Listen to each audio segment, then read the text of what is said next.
Chapter 361, The Epics of Yuan. At the foot of Wolf Head Mountain, Shen Linglong was leading her troops back from the wilderness for a temporary rest and reorganization. She was not the kind to sit idly by.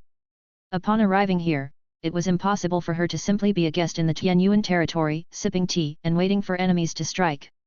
She took the initiative to lead her troops into battle, and if a large number of high-order monsters could be slain, it would certainly relieve some pressure from the young Yuan brother. She also harbored the persistent thought of adding another notch to her legendary battle record. Today is my 4th day in the Yuan territory. The sky is cloudy with a 0.3 grade red mist. Today my luck was good. At last, I caught up with a monster of legend, but this Jackal Man legend was remarkably cautious.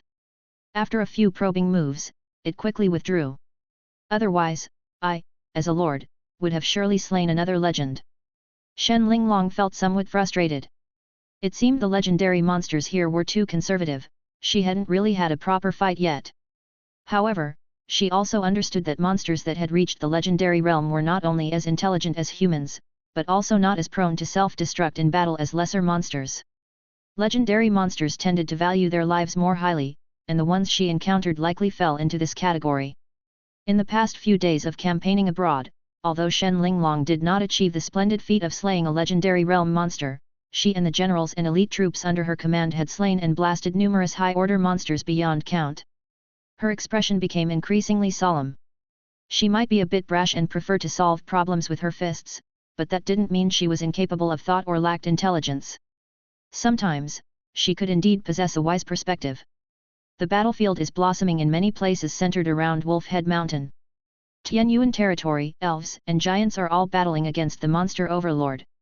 The sightings of legendary monsters from the monster overlord are rare, and high-order monsters are also hidden in forests and wilderness, but a glimpse through the tube reveals the leopard. The power of this Jackal Man overlord is stronger than I anticipated. As an old pioneer who had been in the pioneer group for at least 2.5 years, she could sketch out the rough outline of Fang of the Jackal Wolf with her experience alone. The number of legends under this overlord could probably exceed 10. Even though elves and giants were lending their aid, ultimately, it was Yuan bearing the brunt of the pressure. How was he managing to hold on? Yet, he was actually doing it.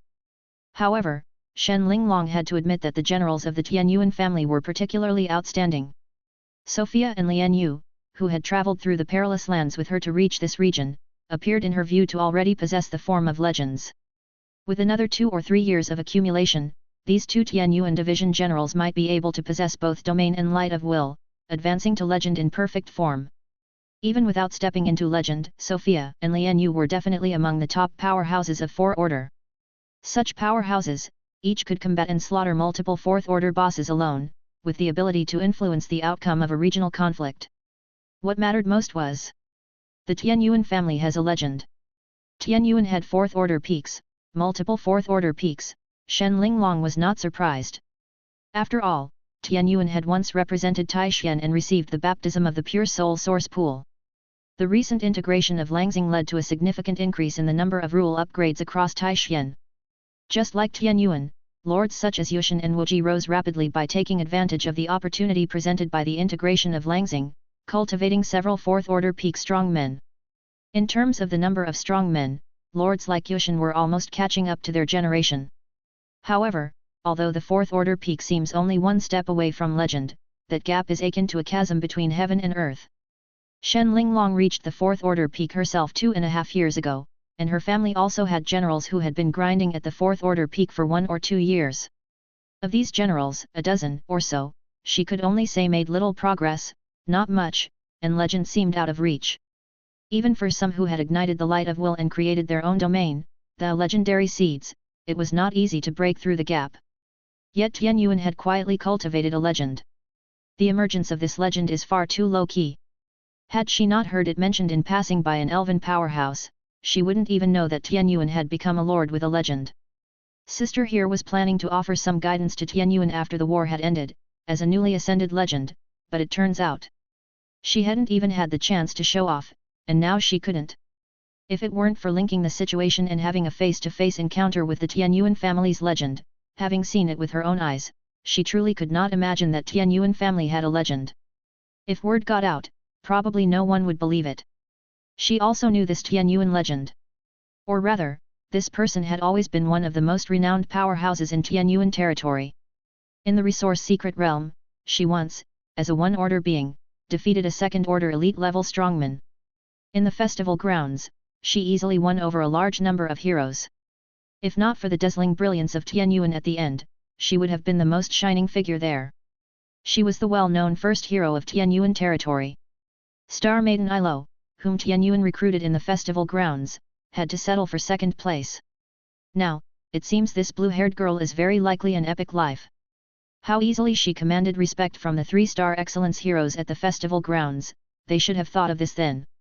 But at that time, no one dared to think so.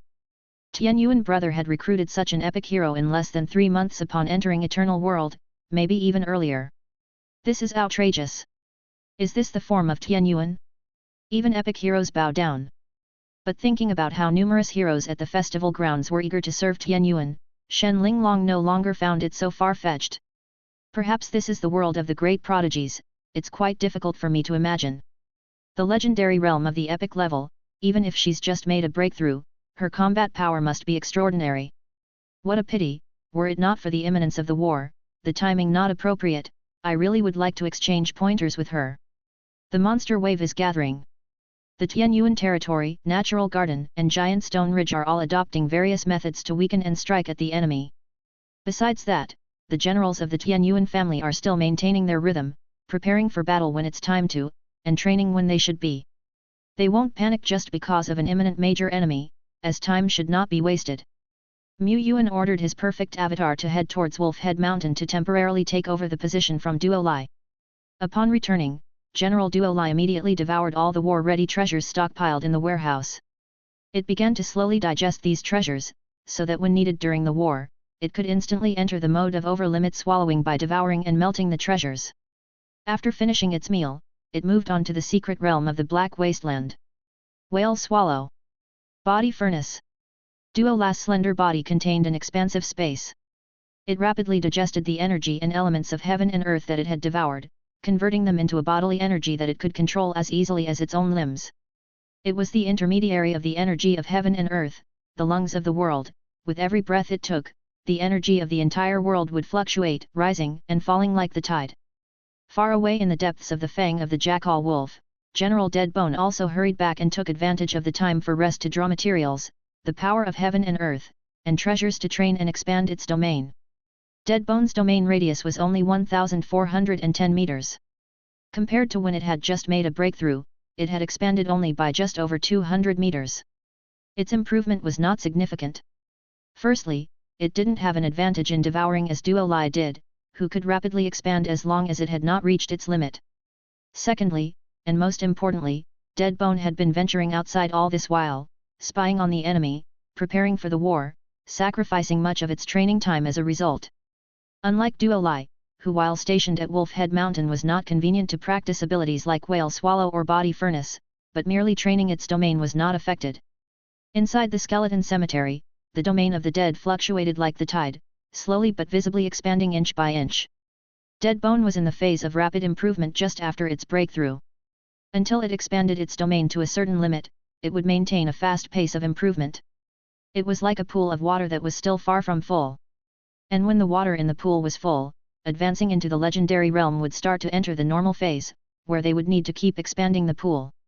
At this stage, the expansion of the domain would again be closely tied to enlightenment. Deadbone trained its domain for several hours, and then the black tide began to recede. This was not it withdrawing its domain but rather condensing it. The domain of the dead, with a radius of more than 1400 meters, seemed to be hammered, kneaded under a tremendous force, quickly formed into a bridge of heaven and earth, continued to condense, and then transformed into a leaf-shaped arc. The arc was built on a foundation of white bones, with black mist as its wings. Standing upon it, Deadbone was as if standing above the heavens and earth, the world itself. Within the territory, Mu Yuan sat within the city lord's mansion. His spirit wove a vast net that had linked all the soldier types deployed outside. He was issuing orders, directing the elites outside to return, to orderly retreat. Elite squads and corps could not withstand the impact of the wave. Even if they could hold it off, was there really a need? They might stop 1 or 2 waves, but could they always hold? Beings and monster waves compared in exhaustion would inevitably be on the losing side. Only by relying on the advantage of terrain and city defenses, they could fight back. However, such a retreat could not be done hurriedly, otherwise, it would give high-order monsters an opportunity to capitalize on. Now, only a few strong individuals like Sophia were still outside, scouting enemy movements and seeking opportunities. Yuan entered the Lord's vision, surveying various places in Wolfhead Mountain and Tianyuan territory. The arrangement of the defense line is basically fine, after all, I have been preparing for this from very early on. He made a complete round of inspection. Lu and General Deadbone will also patrol to ensure nothing is overlooked. Ilo is responsible for stabilizing the interior of the territory and maintaining order. The main battlefield of this war may be at Wolfhead Mountain, but the existence of Tianyuan territory can no longer be hidden. The reason is simple. Previously, they were merely facing the fang of the Jackal Wolf, with the monster wave surging from north to south, besieging the outskirts of Wolfhead Mountain. But now, the ruling regions of Blood Snake and Case to the south also amass waves of monsters. The waves roll from south to north and will sooner or later discover Tianyuan City hidden under the night-hidden starry sky. For this, he will abandon the arrow towers, watch towers, and farmlands outside the city. A few territory citizens are being organized to enter the city. To the south of Tianyuan City, the Soul Sand Mine base is currently guarded by a few elites, but Yuan only plans to rely on this base to snipe and wear down the enemy before abandoning it and arranging for personnel to retreat quickly. Specifically, it will depend on the situation. The Soul Sand Mine base will inevitably be indefensible, and its resources are being transferred. The enemy is fiercely advancing, with legends from the Blood Snake and Case and the Great Blood Tree Forest bearing their fangs. Compared to the battle at Wolfhead Mountain, Tianyuan territory has only one more legend in the legendary realm, General Deadbone. Even if Tianyuan territory advances to LV5, even if he, Lord Shepherd, wields the power of the territory, and even with allies like Shen Linglong, elves and giants, they are still at a significant disadvantage at the legendary realm level. However, below the legendary realm, compared to the battle at Wolfhead Mountain, Tianyuan territory's enhancement has been quite substantial. Yuan opened the panel. Legendary Realm, Duo Lai, General Deadbone. 4th Order Leader Level, Ilo, Lu, Tree Demon Granny, Rakshasa, Hong Yi, Yuda, Xilu, Serio, Sophia, Lian Yu, 17, June, Daifu, Bone 2, Bone 3, Bone 4, Laney. A total of 17 4th Order Peak Strong Men. This number is already quite significant, enough to be comparable to many great lords. Moreover, all 17 4th Order Peak Strong Men are epic 2 stars. These generals are Tianyuan territory's T1 T2 level powerhouses. Among them, Laney had just received the baptism evolution not long ago, awakening the epic talent walking in holy light. She is the spokesperson of holy light on earth, holding the scepter of light, and, even without stepping into the legendary realm, can command light elemental particles between heaven and earth on a large scale. Any ordinary holy light skill cast by her is transformed into something miraculous. However, 17 4th Order Peak Strongmen are still far from enough. Tianyuan territory now has a large number of T3 T4 level powerhouses. All these powerhouses are epic, with the weaker ones at the 3rd Order Warlord level, strong enough to directly confront many 4th Order bosses.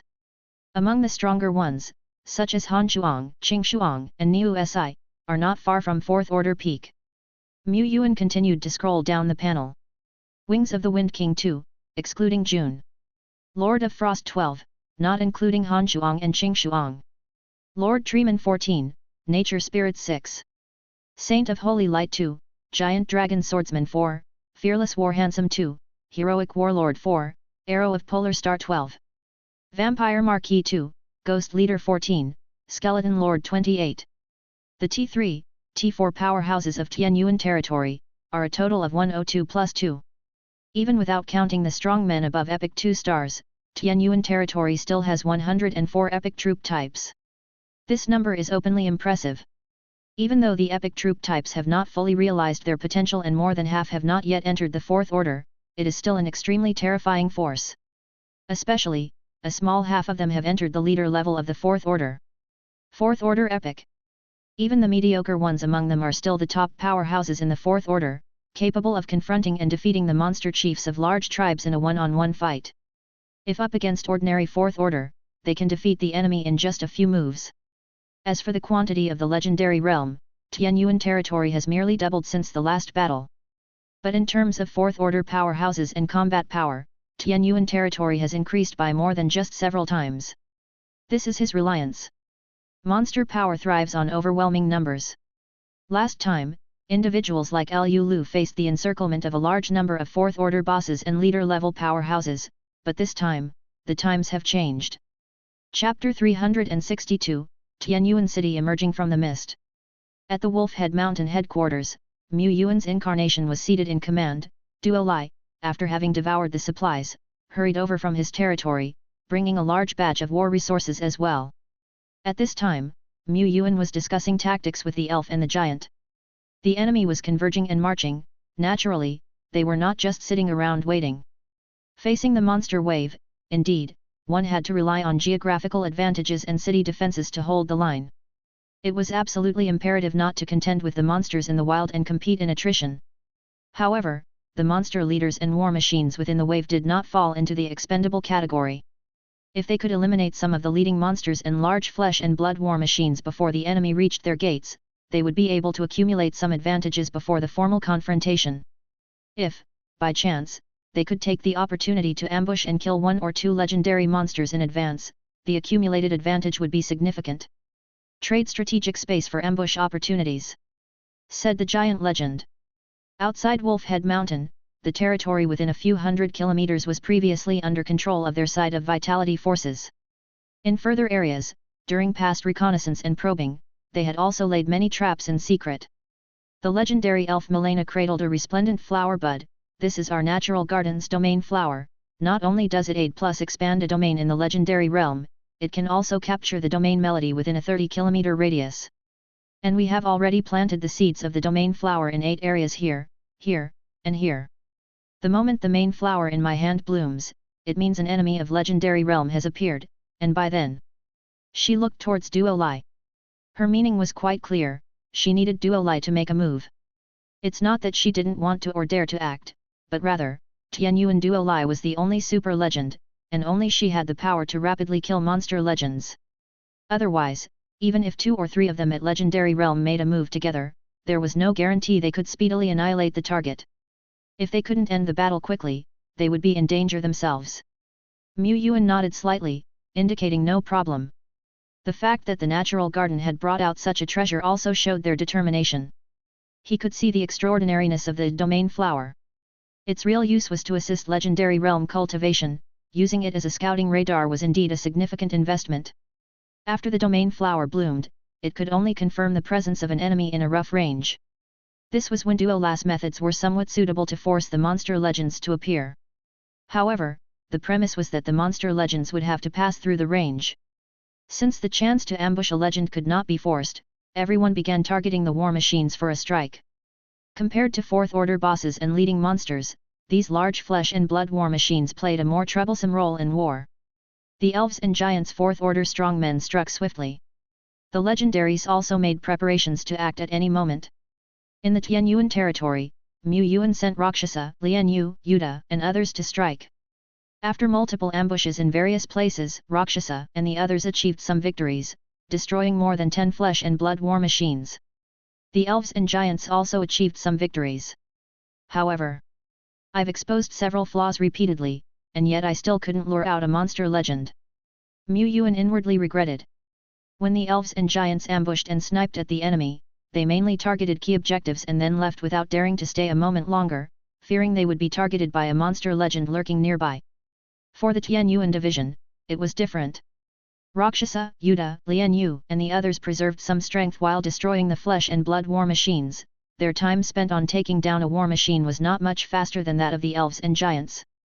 They also appeared a bit greedier. Is the monster overlord wary of Duo Lai? The wilderness at this time was a vast battlefield shrouded in fog, where no one knew what would be revealed when the fog was torn apart. It could be a lovely prey, or a hunter showing its fierce and sharp fangs. Duo Lai was actually not following, she was stationed at Wolf Head Mountain. Mu Yuan dared to fish because he relied on Rakshasa and the others themselves. They possessed sufficient strength to deal with legendaries and maintain until reinforcements arrived. If those hunting Rakshasa and the others were merely straw bag legends, the group might be able to kill them in a short time. However, the fish didn't bite. This is unreasonable. The strength Rakshasa and the others revealed is already of the most top-tier 4th order peak, their enemy can't see through their feigning simplicity, and they themselves are heavyweight bait. Faced with such top-tier 4th order creatures of legendary stature, Yuan did not believe the enemy wouldn't be tempted. Yet, the enemy wasn't biting. This enemy couldn't be more prudent than dead bone, could it? Outside Tianyuan territory, only tens of kilometers away, several figures progressed silently.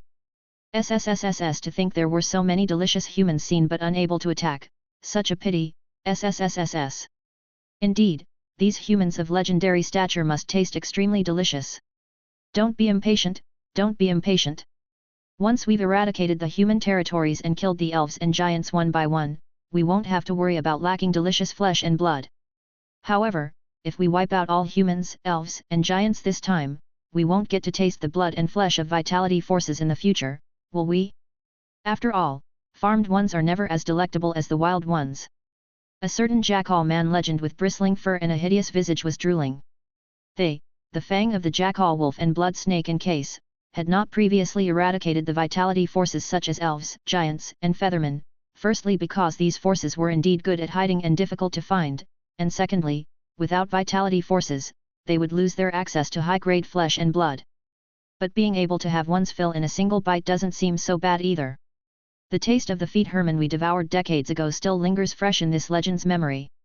Don't worry, once we have obliterated humans, elves, and giants, the rulers of the Bones of Dragon Slumber will use this realm as a stepping stone to enter the Taishan Alliance. At that time, we shall unleash a tide of flesh and blood, hosting a feast of flesh, he he he he he. Shrouded in mirage fog were a total of 7 shadows from the legendary realm. Among them, 3 legends came from the fang of the jackal wolf and 3 from the blood snake encase. The raid squad composed of 7 legendary realm existences rested here for a while, then, the commander of the squad, the king of the Black Fang spoke, "The time is almost upon us, we should make our move and aim to shatter the defenses of human Tianyuan in one fell swoop." This was their tactic. Their goal was never small fry like the 4-order humans, they aimed to destroy the fish pond itself. The timing of their action was deliberated and chosen with great care. Now was the moment. By acting now, the human Tianyuan would be first caught unprepared as they were unaware their domain had been exposed, secondly, their tidal wave army was already en route, drawing away some of the human elites. It was possible that the human's supreme legend was currently ambushed in the wild or on Wolf Head Mountain, presenting them with a rare opportunity. Even if the human domain still had legends in defense or defensive measures, it wouldn't matter. They could tear open the human defenses with the force of thunderbolts, causing the entire human city to descend into chaos. Creatures are most prone to confusion, panic, brimming with weaknesses. Once the human domain descended into chaos, their tidal wave army, not far behind from here, would be able to march forward and break through the human domain. This was also why they waited for a time, for waves and powerhouses of all kinds to take their places before moving. The strategic arrangement was ingenious, with each element interlocking perfectly. Although many from the legendary realm felt that this was overkill, convinced that with their power, they needed no tactics or strategy and could simply bulldoze their way through. Do not be careless, the human legends are strong, and there may still be a foundational technique-based killing move similar to that one, warned the king of the Black Fang. He was by no means negligent, his combat power and that of the king of Black Wings were closely matched, and he did not believe he could defeat that human legend. The 3 Snake Man legends from the Blood Snake encase, however, remained unconvinced. In contrast to the Snake Man legend, the remaining 2 Jackal Man legends were somewhat worried, afraid they might run into that legendary being. Seeing this, the king of the Black Fang said, "My brothers, there is no need to worry. There is only one human legend, however strong she may be, she is no match for you and me combined." He paused, then continued, "The Black Wings met with a disastrous defeat because they underestimated the enemy's foundational techniques and were unprepared for space-based tactics, otherwise, the human legend would have already fallen to Black Wings. Even if the humans' foundational killing move still existed, as long as they could dodge in time, their chances of survival were not small. It's just that by then, most likely 1 or 2 of them might have fallen." Under the cover of the mirage shell mist, the 7 legendary realm beings moved forward at a steady pace, step by step. In their reddened pupils were reflected the barren land, patches of greenery, and trees that stood sparsely, swaying slightly in the wind as sand and dust unraveled into the breeze and dispersed. They couldn't see anything, but they still roughly trusted the legends from the land of dragon slumber. 40 kilometers. 13 kilometers. 23 kilometers. Suddenly, the silhouette of a city appeared hazily through the sandstorm, as if a mirage twisted by light. But as the distance closed, the phantom-like human city came into clearer view. The sprawling black city walls, towering structures on the earth, and the turrets set atop the city walls were all distinctly visible. Only within the city, still shrouded by a faint light curtain, could they make out the spread of buildings but not see them clearly. Woo woo woo woo woo. The urgent alarm resounded in Mu Yuan's ears, as well as in those of Deadbone, Ilo, and Lu Lu among other heroes. What's going on? Within the domain map, only a few sporadic red dots appeared at the edge of the territory, indicative of the vanguard monsters, the scouts. The inner circle remained calm, showing no signs of any monster presence. But the skyward staff of Divine Right issued a long cry. It was the alarm from the reconnaissance sky eye. The reconnaissance sky eye provided Mu Yuan with continuous 24-hour surveillance centered around his domain. Its detection range extended up to 20 kilometers. At this moment, several huge red dots were rapidly approaching above. The dots were enormous and intensely red, with their diffused red halos almost turning the whole interface red. This was legendary attack incoming. Within the spiritual link, thoughts from various commanders flashed like electricity, with orders being relayed to the elites of each city district and legion within a fraction of a second. With the network of spiritual links, there was no delay in thought transmission. At the same time, Mu Yuan didn't hesitate to control the staff of Divine Right. Activate, 1000 prism large reflection. An immense and intangible force descended, condensing 2 meters outside Tianyuan city's walls into a series of sparkling, transparent prisms. The prisms linked and fit together, shimmering like light and shadows spreading under the sunlight. In the blink of an eye, a hemisphere of light formed by countless prisms inverted itself over Tianyuan city. But in the next moment, the monster legends a few kilometers away suddenly intensified their aura, tearing apart the white fog that had been enshrouding them. Apart from Mirage Shell, the 6 legendary realm beings simultaneously struck out. They did not gather the power of heaven and earth on a grand scale but, instead, with the fastest and most fierce offensive, hurled their charged strikes towards the distant city. 2 blood-red beams pierced through heaven and earth. 3 meandering brown-yellow streams of light schemed over the ground, leaving desolation and decay in their wake wherever they passed. The king of the Black Fang also sacrificed a pair of fangs, which grew larger in midair and slashed downward, casting 2 massive black gleams. Boom! The blood-red beams crashed down, tearing apart the hazy illusion over Tianyuan city, making the entire city more visible. A blue mirror light barrier stretched in front of the city, upon which the blood-red beams struck, creating ripples. They also scattered the beams, which broke into numerous smaller streaks that cut through the azure sky and struck the surrounding areas. The brown-yellow streams of light conjured by the Snake Man legend climbed upon the blue light screen, sparking and hissing upon contact. At that moment, the black gleams slashed down.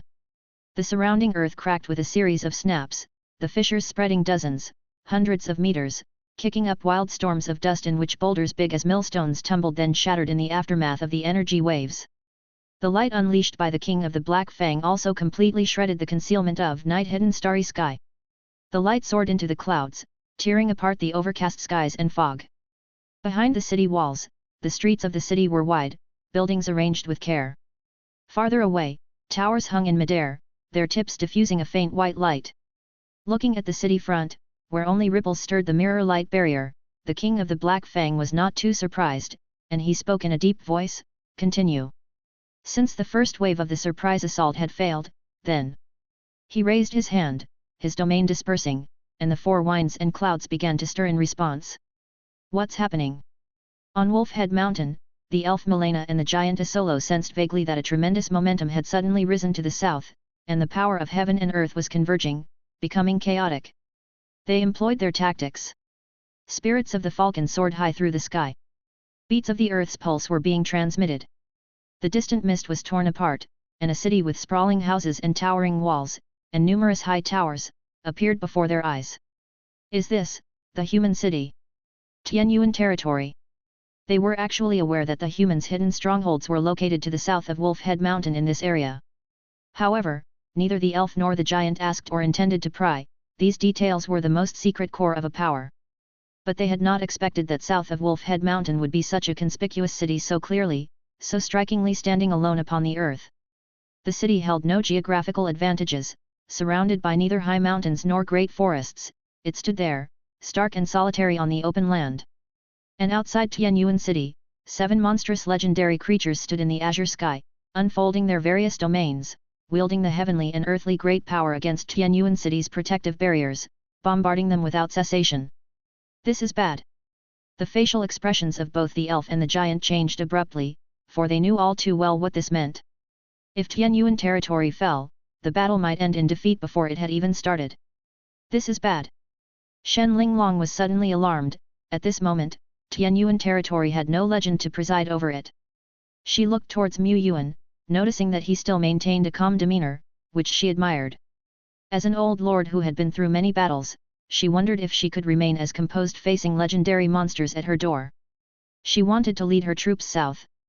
Mu Yuan shook his head slightly. Let Duo Lai handle it. Duo Lai had already shot into the sky, his metal transforming into a pair of wings of wind, slicing through the sky toward the destination.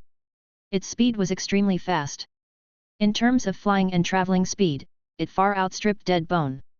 For someone like Shen Linglong who lacked the innate ability to fly and could only rely on the power of heaven and earth to soar, her traveling speed was even more significantly slower by several grades.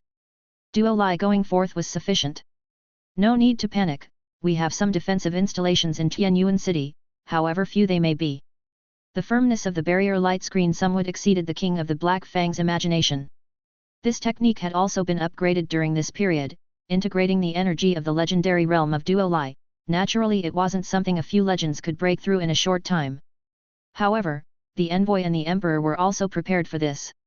The King of the Black Fang took out 3 stones emanating a faint blue glow. These were breaking boundary stones of excellence quality. You, and you, the 3 of you will use the breaking boundary stones to penetrate the human's enchantment. The ones called upon were 3 Snake Man legends. They exchanged glances, their pupils reflecting a touch of contempt mixed with fear towards the King of the Black Fang. They took the breaking boundary stones and pushed forward from 3 directions. Inside the city, arrows fell like rain, and the roar of cannons could be heard, but after being weakened by the domain, only 1/10 remained, posing almost no threat to beings of the legendary realm like them. Below the legendary, all are ants. With the cover of several other legends, they quickly approached the light screen. 3,000 meters. 2,000 meters. 1,000 meters. Hum. The towering structure hovering in the distance hummed, and a gigantic white light orb with a diameter of several meters shot through the light screen toward them. The Snake Man legend swung his blade to cut through it.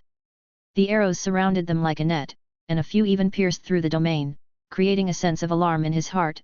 He twirled his twin blades, drawing a hemispherical defense line. Arrow after arrow shattered. But a cold chill suddenly ran down the back of the Snake Man legend's neck. Crack! The snake fang necklace he was wearing fractured, and a flicker of brownish-yellow light vanished in a flash. An arrow shining with starlight froze just 2 inches away from the back of his neck before disintegrating.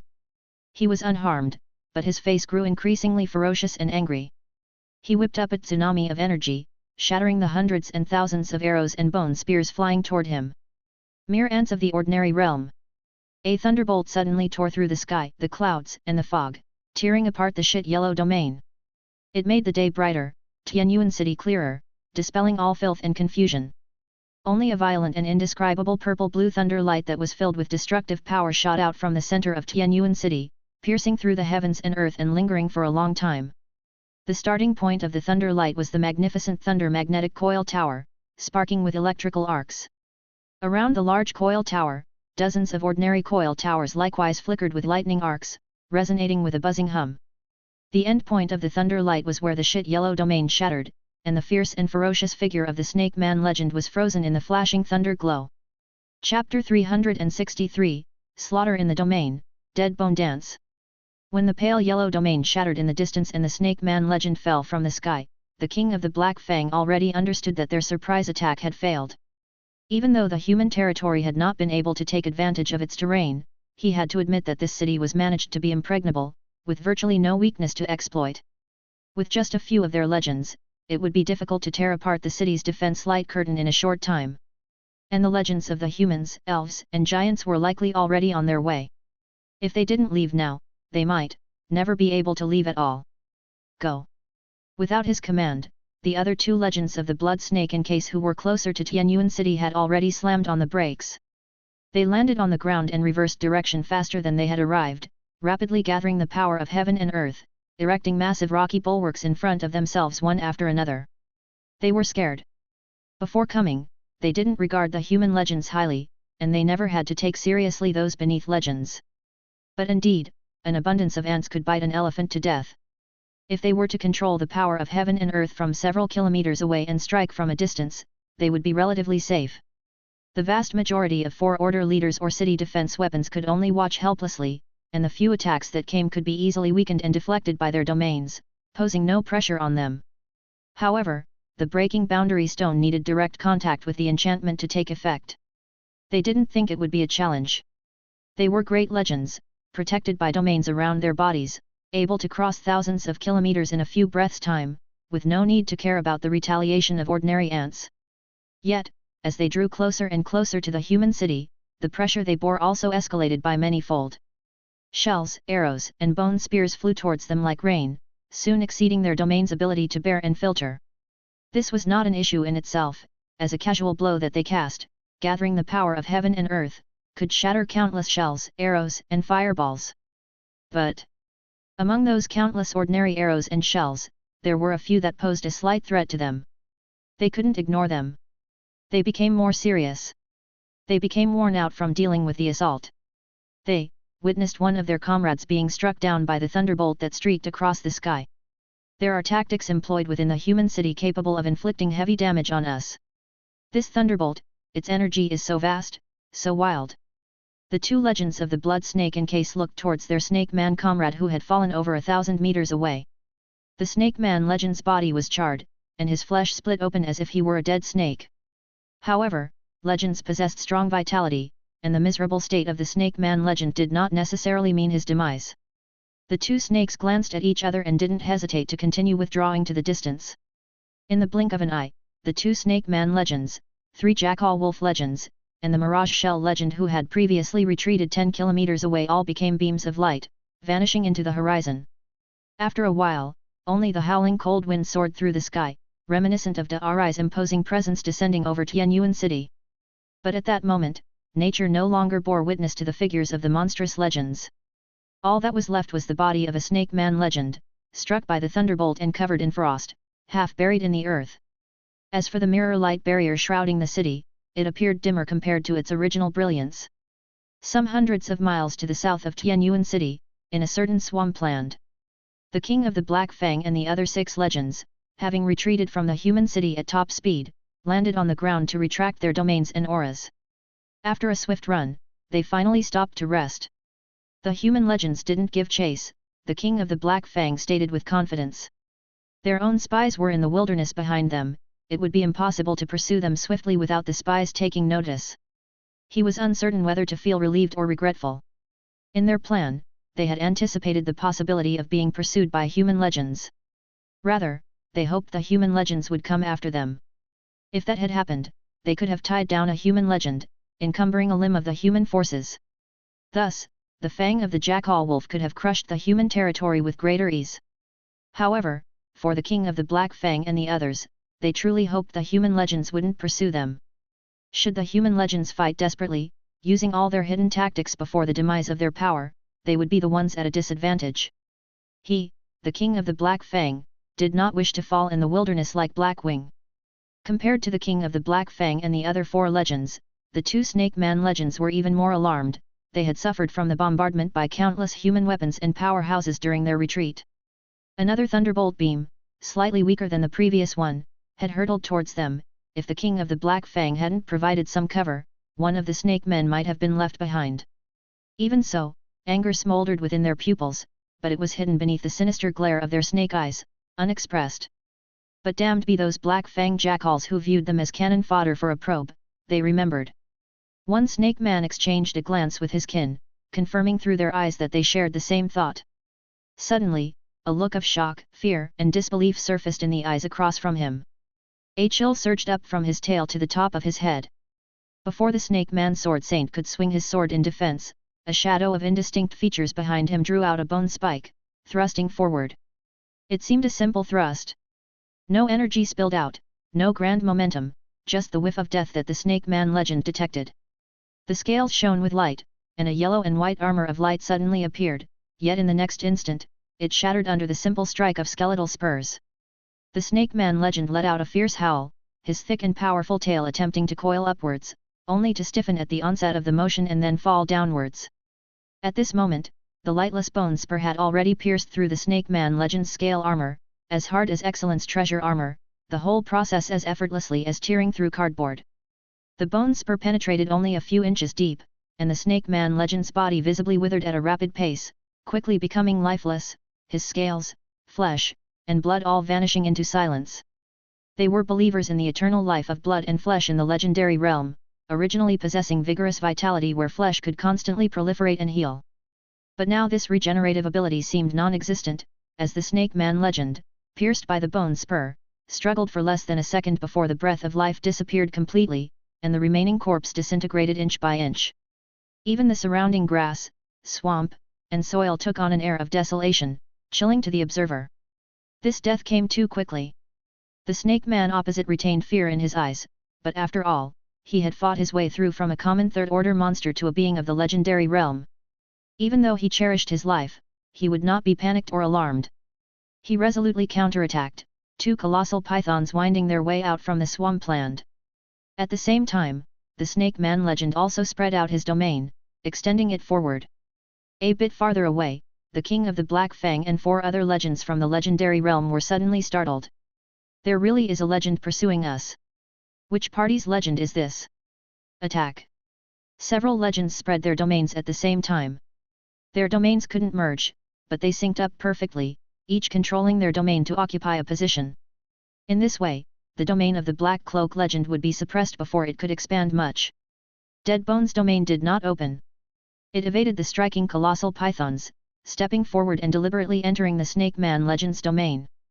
With this sacrificial advance, Deadbone used the enemy's domain to block the thunderous black radiance and red beams coming from behind. However, upon stepping into what seemed like a small domain, it was as if stepping into a different world entirely. The ground was brownish yellow, the sky was tinged with strands of light yellow mist, and a fishy odor assaulted the senses, along with an overwhelming force like a tsunami enveloping everything. Its body sunk, its bones crackling, and spots of yellow began to spread. Looking ahead, the Snake Man legend was at the central point of the domain, having created a considerable distance within the domain itself. This was the might of the domain. Legends would not dare step into another legend's domain, for even the most formidable legend would be overwhelmed by the vast and unending power of a domain and perish within. Seeing Deadbone act so boldly, the Snake Man legend initially showed a trace of joy, but in the next moment, an invisible force enveloped Deadbone. Being in the midst of the enemy's domain, it was extremely difficult to expand its own domain. It didn't expand, but instead used its skeleton as the foundation, the black mist as wings, propping open a black and white boat.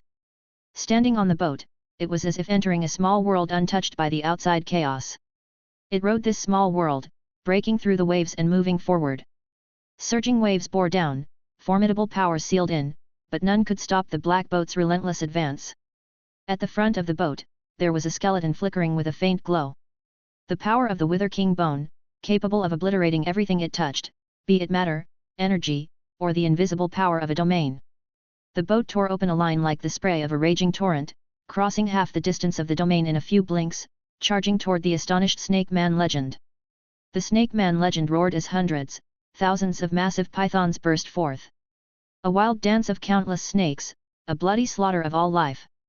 Deadbone stood on the black boat, the unsheathed great sword humming as if the heavens and earth joined in a sorrowful wail. At the same time, the expanse of Wraith Sacred Mountain manifested above Deadbone.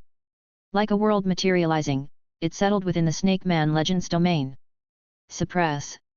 The dancing hundreds and thousands of pythons trembled abruptly, as if suppressed by a mountain. Slash. The wailing death completed a revolution. The great sword, enhanced by the power of the Wither King bone, easily cut through everything standing in its path, the dancing pythons falling like withered leaves. The Snake Man legend, in fear, attempted to retreat. Yet, within his own domain, it was as though he was burdened by a mountain, managing only a few steps before being overtaken by the Black Cloak legend. After 3 slashes, the Snake Man legend fell on the spot. Outside, in the marshlands. Observing the yellow haze of the domain dissipating suddenly, the King of the Black Fang and the other 4 legends were taken aback. The fading of the domain usually signified one thing. Either a fall or being on the verge of death. The King of the Black Fang spoke, "You all release your domains, and fight relying on mine. Otherwise, we will be broken through, one by one." He saw it very clearly. The enemy was not too strong. It was true that the enemy was formidable, in a one-on-one fight, like the Snake Man legend, and the 2 Jackal Man legends beside him might not last many moves. But they had the advantage in numbers. As strong as this Black Cloak legend was, he was just like them, only in the first state of the legendary realm. On the same tier, with proper coordination, they could surround and kill such a super legend. After all, he, the King of the Black Fang, was no weakling. Only, just now they did not cooperate at all, which could only be described as mutual interference, leading to the rapid fall of the Snake Man legend. 2 legends from the legendary realm had fallen before a true clash. Even the King of the Black Fang felt a headache coming on. Before him, the enemy's trail faded once again. His gaze swept across the surroundings. The swamp was dim and shrouded in mist, obscuring the daylight. The entire territory appeared gloomy and as silent as a land of death. The King of the Black Fang was not careless, still maintaining his domain. He had not forgotten that the Black Cloak legend had just appeared suddenly, and he had failed to detect it. However, as long as the opponent dared to step into his domain, he would ensure they could never return. Will this legend step in? He wouldn't dare to come, would he? No, he's here. A black arc, like a giant sword, fiercely pierced into the King of the Black Fang's domain. The entire domain trembled on the spot, while the small boat as a giant sword rushed forth. A black figure stood on the boat, on the sword, like a demon god flying on a sword. Deadbone's gaze swept over the 4 figures before him. It indeed possessed a little bit of strength greater than the average legend, but facing multiple enemies head-on, wanting to swiftly kill the enemy, was not easy. It had to break through them one by one. The Black Fangs, blood-colored light beams came blasting towards it. Deadbone rode on the boat, facing the downpour of killing moves, charging through the waves. After a dozen seconds, it arrived through the waves. The small boat sustained minor damage, and it leaped from the boat, its entire skeletal form like a blooming flower. Countless thousands of ghastly white bones suddenly spread out from it as the center, scattering in all directions. Bone Realm Forest of King Bones. The hideous white bone forest interlocked with the earth, fiercely clashing and colliding with the blood-colored beams and black fangs, brutally tearing open the land, energy, and domain. This is unreasonable. The King of the Black Fang's eyes widened. This was clearly his domain, to say nothing of the power of seal hanging down above, that could be some sort of epic skill. But within his own domain, the opponent should not have been able to control a shred of the power of heaven and earth, so why could they unleash such a large-scale killing move? Within the black domain, the ominous white bones kept blossoming, as if forming a domain within a domain. His white bone domain. Deadbone indeed couldn't massively control the power of heaven and earth. No matter how many talents it possessed, no matter how many methods it had to enhance its own commanding authority, competing for the power of heaven and earth with an enemy in their domain, it couldn't win, not by much. It had long realized that legends are indeed powerful, but the vast majority of those in the legendary realm rely too much on their own domain and the power of heaven and earth. Once they lost both, legends were equivalent to being disarmed, reduced to an oversized super soldier. Domains could be retracted. The power of heaven and earth could also be stored. At this moment, atop Wraith's sacred mountain, not only were tens of thousands of undead beings continuously providing it with firewood, but the well of death at the peak of the mountain was also capable of outputting vast amounts of energy from heaven and earth. Its bone dance took flight. Every single bone was an extension from the Wither King bone, almost impossible for legends to sever. In just a moment, several legends were segmented apart. Within the domain of the King of the Black Fang, Deadbone forged its own battlefield. Kill. 30 seconds later. It had slain the first Jackal man in the legendary realm upon the Bone Forest. 47 seconds later. It pinned the second jackal man in the legendary realm to the Mountain of Bones. 79 seconds later. Golden radiance lit up in Dead Bone's pupils. King's might divine aura entwined. The intangible majesty of a king spread out and, at a certain moment, turned into a tangible golden force that climbed onto the body of the Black Fang King, reaching for his flesh and soul. Above, the Wraith Sacred Mountain descended. In the middle, the king's might entangled. Below, the domain arc tore apart all obstacles from all sides. The king of the Black Fang fought with increasing frustration, his domain almost unable to function, his power, his energy, even at a disadvantage. He fled. He had no escape. He was pierced by wailing death, the white bones around him closed like flower buds, repeatedly puncturing him back and forth. Pu-chi! Blood spurted out. Dead Bone didn't waste the power of witherness, it simply brought its palms together, and the white bones around it turned into lances, piercing down one after another. Pu-pu-pu-pu-pu-pu-pu-pu. Blood flew high. Blood dissipated. Dead Bone turned and left, the black domain slowly fading behind it. The marshland remained dim, stubborn blades of grass growing amidst it. The hulking body of the Jackal Man King fell to the earth, his blood serving as nourishment, dotting the little blades of grass red. Dead Bone looked into the distance, sighing softly. One got away. It then examined itself. The domain has minor damage, and only 73.6% of the power of witherness remains. The battles ahead are going to be even tougher. Opening the Wraith Sacred Mountain, it followed the principle of not wasting any energy by sweeping up the surrounding remains before its figure vanished among the misty swamps. Meanwhile, atop Wolf Head Mountain, the elf and the giant, both legends, were still gazing towards the south. The human Tianyuan city emerged from the mist, standing tall on the vast land. They somewhat understood why the human lord was so eager for the campaign against the Jackal men, wanting to carry it out within a year. Because Tianyuan city couldn't stay hidden for long.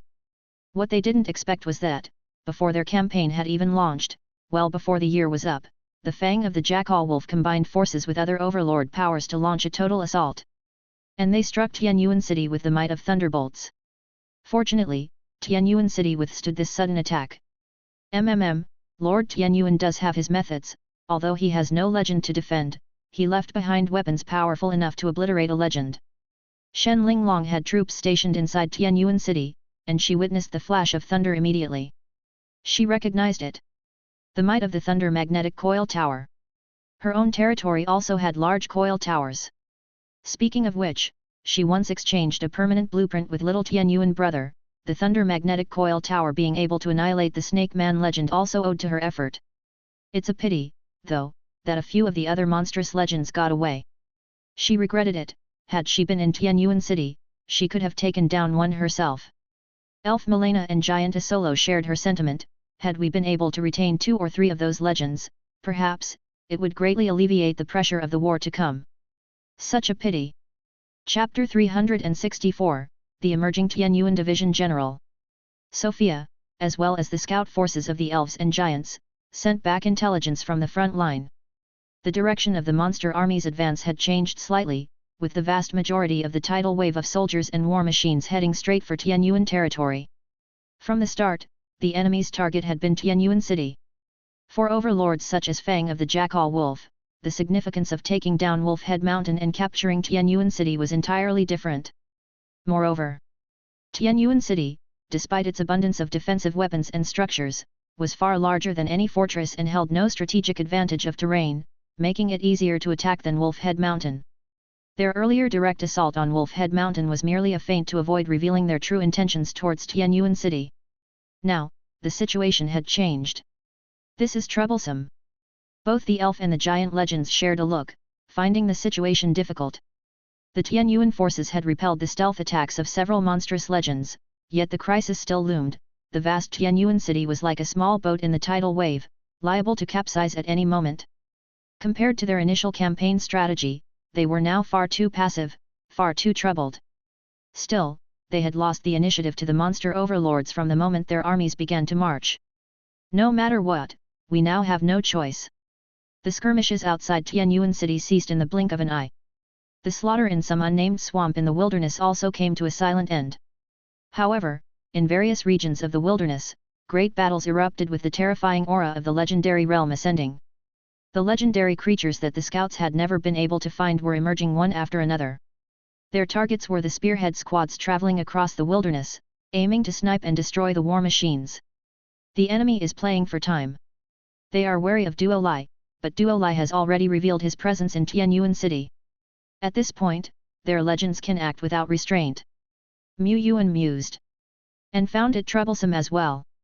These monster overlords were nothing like the foolish creatures he had faced before. They were cautious and made full use of any intelligence they had.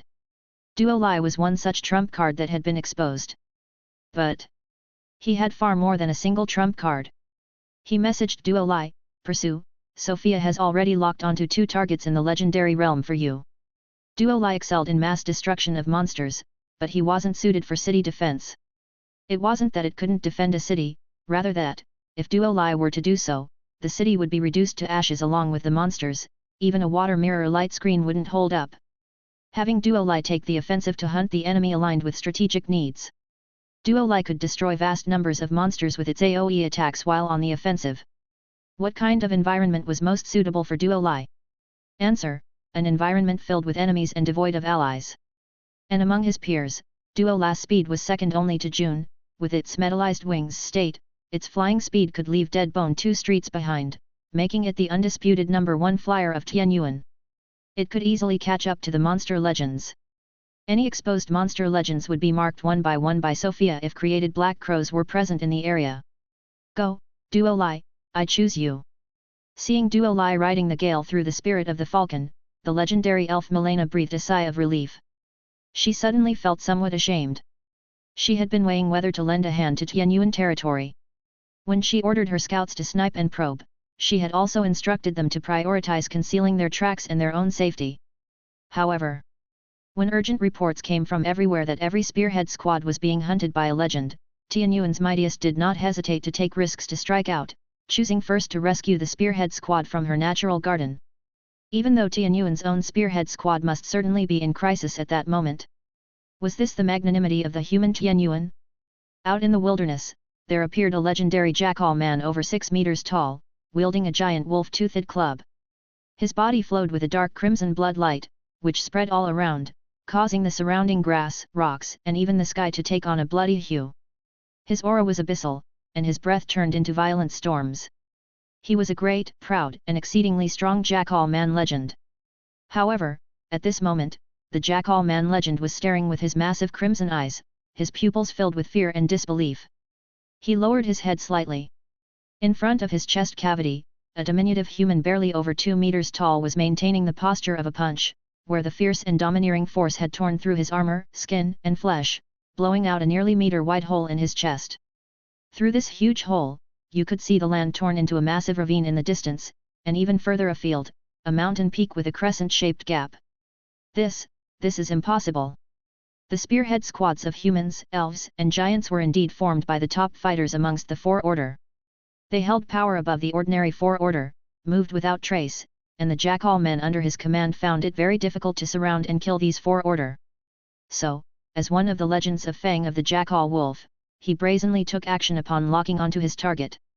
He grinned viciously, a hunter ready to tear his prey to shreds and swallow them. But as soon as he struck, he was spotted by the girl with the white bushy tail. The girl turned into a giant wolf and miraculously survived his wolf-tooth hammer strike. Then, the human brute roared with excitement, looking at him as if he were some beautiful female jackal man. The next moment, the brute burst into steamy red flames, and shadows of a roaring giant dragon emerged behind him. Like a meteor crashing down, he broke through the freshly scattered domain, shredding the energy and everything in front of him in its path. Ultimately, this fierce, invincible, and overbearing punch penetrated him. Is this damn thing Four Order? The legendary jackal man's consciousness sank into the dark abyss unwillingly. Before his consciousness dissipated, he had only one thought left: was his assessment of the Fang of the Jackal Wolf's estimate of human power, maybe a tiny bit off? Huff! Yuta exhaled a breath of foul air, his body's steaming aura beginning to dissipate, and that wild and surging momentum gradually fell, returning to normal, slightly below normal level. This legendary jackal man can't take a hit. He scratched his head. He was initially very excited and was ready to unleash his full strength for an exhilarating physical fight with the legendary Jackal Man. This Legend Realm creature seemed to specialize in physical strength and power, exactly the type he liked most. Unexpectedly, the legendary Jackal Man could only withstand one of his hits. Maybe this Legend Realm creature is kind of weak? Boss Deadbone also said that close combat is the way we are most likely to prevail over Legend Realm creatures. Rakshasa spoke up. Now that these division leaders have mastered the extreme training method, as well as cultivation techniques from the Temple of Knowledge, they are the top of the four order. And their understanding of the legendary realm has also improved significantly compared to a few months ago. When facing legends, it must be quick, accurate, and ruthless. The most suitable approach is to disguise as prey to tempt the legendary realm into action, creating the best opportunity to hunt. This is what a high-level hunter is like. Lian Yu restored her werewolf form, glancing at the legendary Jackal Man. Too violent, from now on she would never agree to sparring requests from Yuta, it was too scary. Woof. She adeptly searched him, a skill she had learned while following Sophia North. However, there's so little in the storage ring. The superior grade armor he was wearing is shattered, and the most valuable thing is this great wolf fang club. As a legend, he's too poor. What should we do next? Lian Yu looked at Yuta, then disdainfully moved her eyes away the next moment. She was confident that her brain was a little bit stronger than that of this muscle-brained guy. She then looked to Rakshasa. Rakshasa was the barely cerebrally endowed one among the three, but his brain wasn't sharp enough to accurately gauge the situation. Fortunately, Lord Shepherd would make a move. The spiritual link spread like a vast net, precisely collecting information from all directions. The things and creatures spied by the created black crows were being meticulously synced into his sight as well. Images after images, message after message constantly converged in Mu Yuan's mind, forming a strategic map encompassing hundreds to thousands of miles around the Tianyuan territory. He inquired about everyone's condition. With a grin that displayed his teeth glistening in the sunlight, Yuta said, "No problem, I'm in great shape, and my heart and blood are burning at the thought of continuing the physical fight with legendary creatures." Mu Yuan. It wasn't that Yuta had no problems, but his mastery of physical shackles was very high. After cutting all the shackles, he could even lock them up ahead of time on his own. As long as the time he cut off the shackles wasn't too long, he wouldn't completely lose his combat power. Even in his current weakened state, if he could fully cut the shackles again, he could temporarily recover to his peak and maintain it for a few seconds, a dozen seconds at most. If the opportunity and the venue are right, it's not impossible for Yuta to take down another regular legend. However, if it's just Yuta alone, he might never return. Mu Yuan paired Yuta with Rakshasa, ordering them to move to Area B25 and support the giant squad. Rakshasa's task was to bring Yuta back in time, just before he was about to be sent to the afterlife. Lian Yu was sent to another location. Meanwhile, Xi Lu, Jun, Hong Yi, and other Tianyuan powerhouses were also moving to specific areas under his minute command. What about me, what about me? Shen Linglong could see that Tianyuan had a unique method of gathering intelligence, far more efficient than elves and giants using items or engaging in possibly delayed one-on-one communication. Communicative artifacts were quite rare, and if the powerhouses of the Blade Squad were in intense combat or fleeing, they might not even be able to send back any messages. Besides, at this moment, energies rose from many areas, stirring the whole world into chaos. At the beginning, legends could vaguely sense the situation at Tianyuan City over 200 kilometers to the south, but now, even if a great battle broke out outside Tianyuan City, the legends couldn't perceive much anymore. The entire world was in a mess, with visible surges of energy tides everywhere, elemental particles gathering into ribbons, floating above the sky. Just now, the elf Milena and the giant Isolo from Wolf Head Mountain rushed toward the distance to meet the Blade Squad of their kin who were evacuating. Naturally, Shen Linglong also wanted to fight. She swung her over 2-meter-long huge halberd, barely able to contain her craving for battle. "Don't rush, there will be plenty of fighting opportunities later," Mu Yuan said. However, Shen Linglong was not his soldier, and this reasoning couldn't convince her. He paused before adding, "Right now in Wolf Head Mountain and the Tianyuan territory, you are the only remaining legend, Lord Linglong. If you also leave, our fortress will be in great danger. You are an important force in defending the fortress.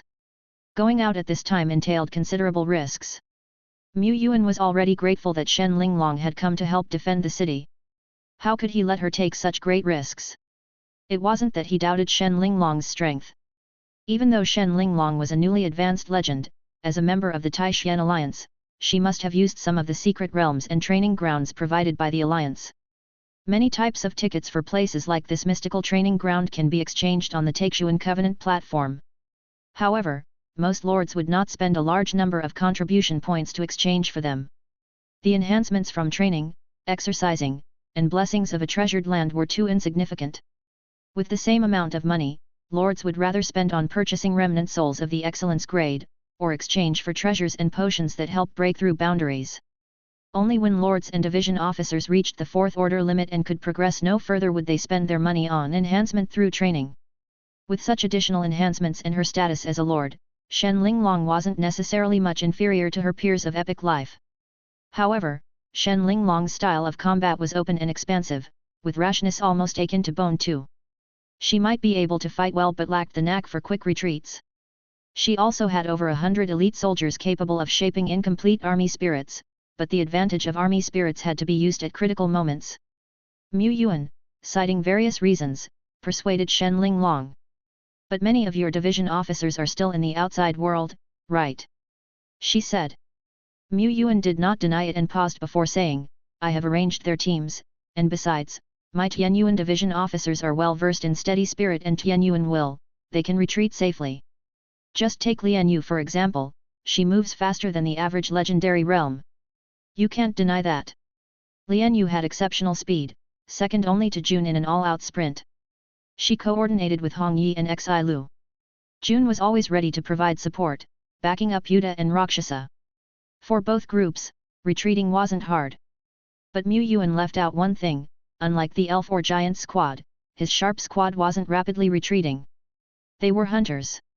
They might only be able to compete momentarily with creatures from the legendary realm or burst forth with a slightly superior legendary realm power, but if used appropriately, their efficiency in killing legends could surpass that of the legends themselves. Outside Tianyuan City, at a place more than 200 kilometers away. Huff huff. A few elven powerhouses were panting, continuously leaping among the mountains.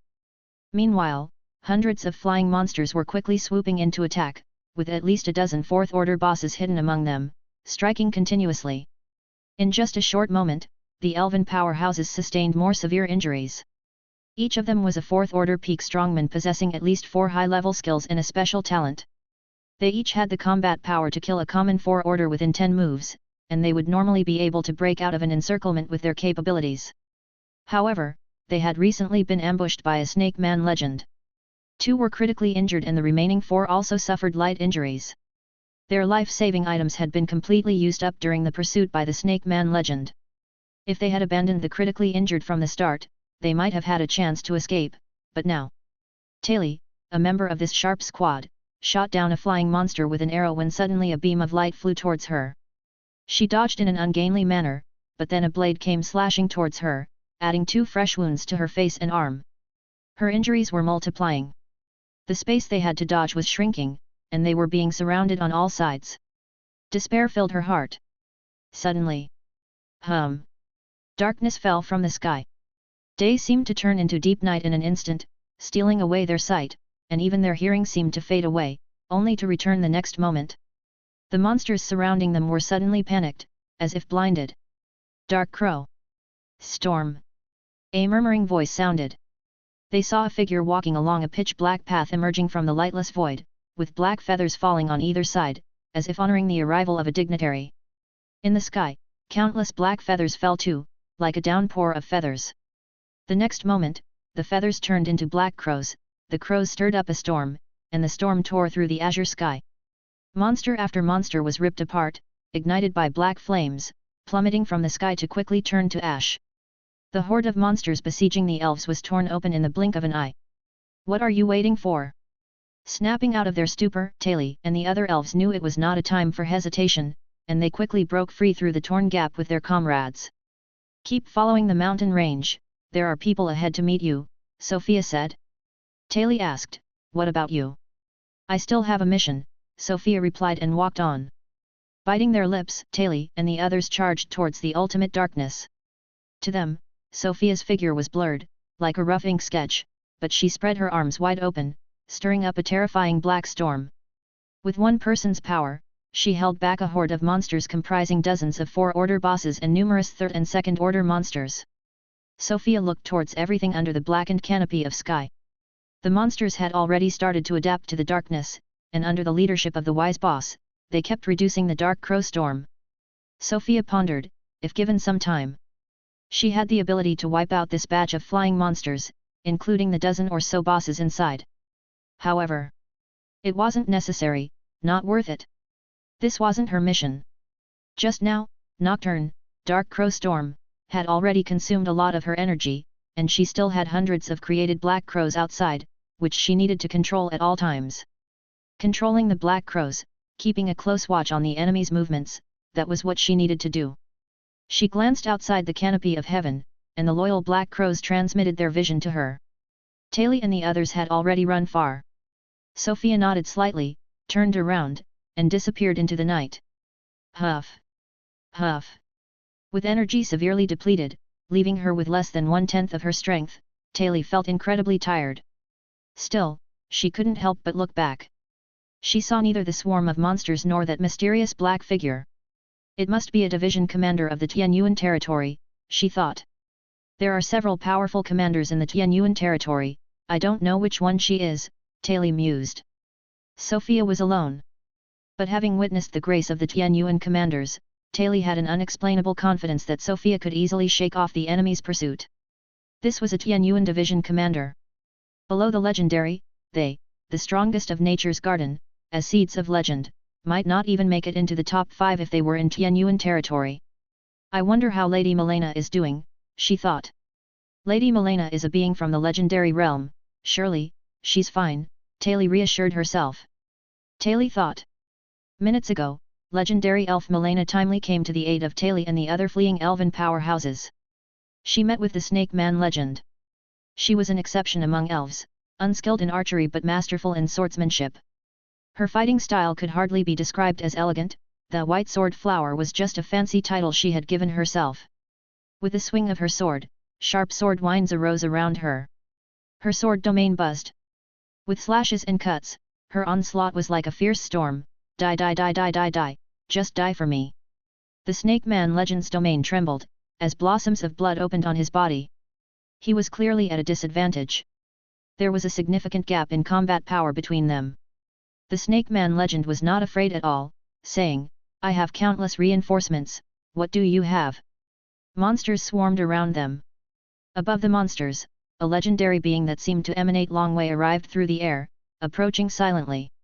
This was a Dragon Man legend. He spread his great membranous wings, within his domain, pillars of flame surged to the heavens. His dragon's might burst forth as if a giant dragon was roaring beside one's ear, each roar resounding thunderously. Milena's expression grew solemn. The Dragon Man legend's domain radius was about the same as that of the Snake Man legend. However, this Dragon Man obviously possessed a not insignificant giant dragon bloodline, ranking him among the top below the epic tier. At the same level, a Dragon Man legend would undoubtedly be much stronger than a Snake Man legend. Things had become somewhat troublesome. Milena felt confident that she could escape, but under these circumstances, killing the Snake Man legend would be as difficult as reaching for the heavens. She was unwilling to let go. But just as the Snake Man legend said, he had reinforcements, what did she have? She had nothing, only able to rely on herself. Roar! Another dragon roar sounded, and a breath of flames tore through the wave of monsters, a silver-white giant wolf strode through the moonlight. The dragon girl with outstretched wings, stood atop the giant wolf. Lian Yu, Xi Lu, Hong Yi, arrived at the battlefield. Even as a remnant soul, when the dragon soul manifested, it was still divinely intimidating beyond words. Dragon roar echoes through heaven and earth, the might of the dragon sweeping grandiosely all around. Afar, the incoming flying monsters froze like stiff puppets, clattering, they all plummeted from the sky. The Dragon Man legend sneered.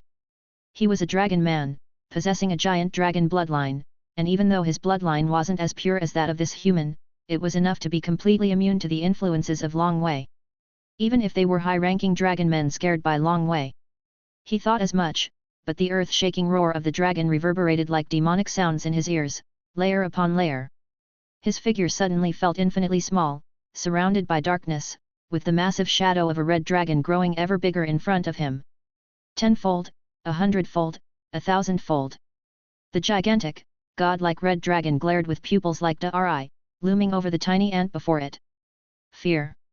The fear that arose from the depths of the soul, suddenly surged.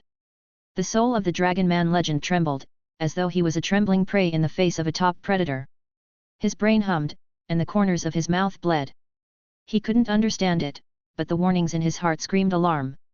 He crushed an artifact and desperately ignited the light of will. He was gradually coming to his senses. The effect of Exiliu's Dragon Feast Dragon Soul Manifestation Dragon Roar was indeed impressive, but there was only one chance for it to take effect. A silver crescent moon giant wolf had already appeared beside the Dragon Man legend. She howled again, and the moonlight power continuously converged on her moon-white paws. The full moon hanging high in the sky also continuously dropped pure moonlight. Wrapped in moonlight, the wolf's paw reached out. There didn't seem to be too many fancy special effects. At the same moment, the eyes of Hong Yi, inconspicuously resting on the wolf's fur, suddenly opened wide. Epic talent, like illusion. From solid, to void. Though legendary beings had lit the light of will, her illusion ability was hard to take effect. However, she could transform illusion into reality, and also reality into falsehood. The latter required an immense amount of energy. Outside the underworld ghost market in the mortal world, ghosts screamed, their bodies visibly withering. At the same time, Hong Yi expanded her own nether domain. In the enemy's domain, especially a legendary realm domain, it was very difficult to expand one's own domain. She couldn't hold out for long, nor could she expand for more than a few meters. But a few meters was enough. Both domains clashed and countered each other. At that moment, the moon silver talon, like piercing through ripples in water, tore through the precious artifact's golden light armor, and then through the protective flames of the Dragon Man legend. Thrust. The talon ripped through the Dragon Man's tough scale armor, pausing slightly before continuing with unstoppable force, tearing open the entire panel of scales. It was like tearing through cardboard, the scales ripped open noisily. Whish! The moon silver light shot through and appeared over 100 meters away. On the moon white talons, drops of red blood flowed, untainted and pure. Behind, nearly half of the Dragon Man legend's body was torn open, slowly vanishing under the magnificent and holy moonlight. Only the remaining half of the corpse, with eyes wide open in death, fell from the sky.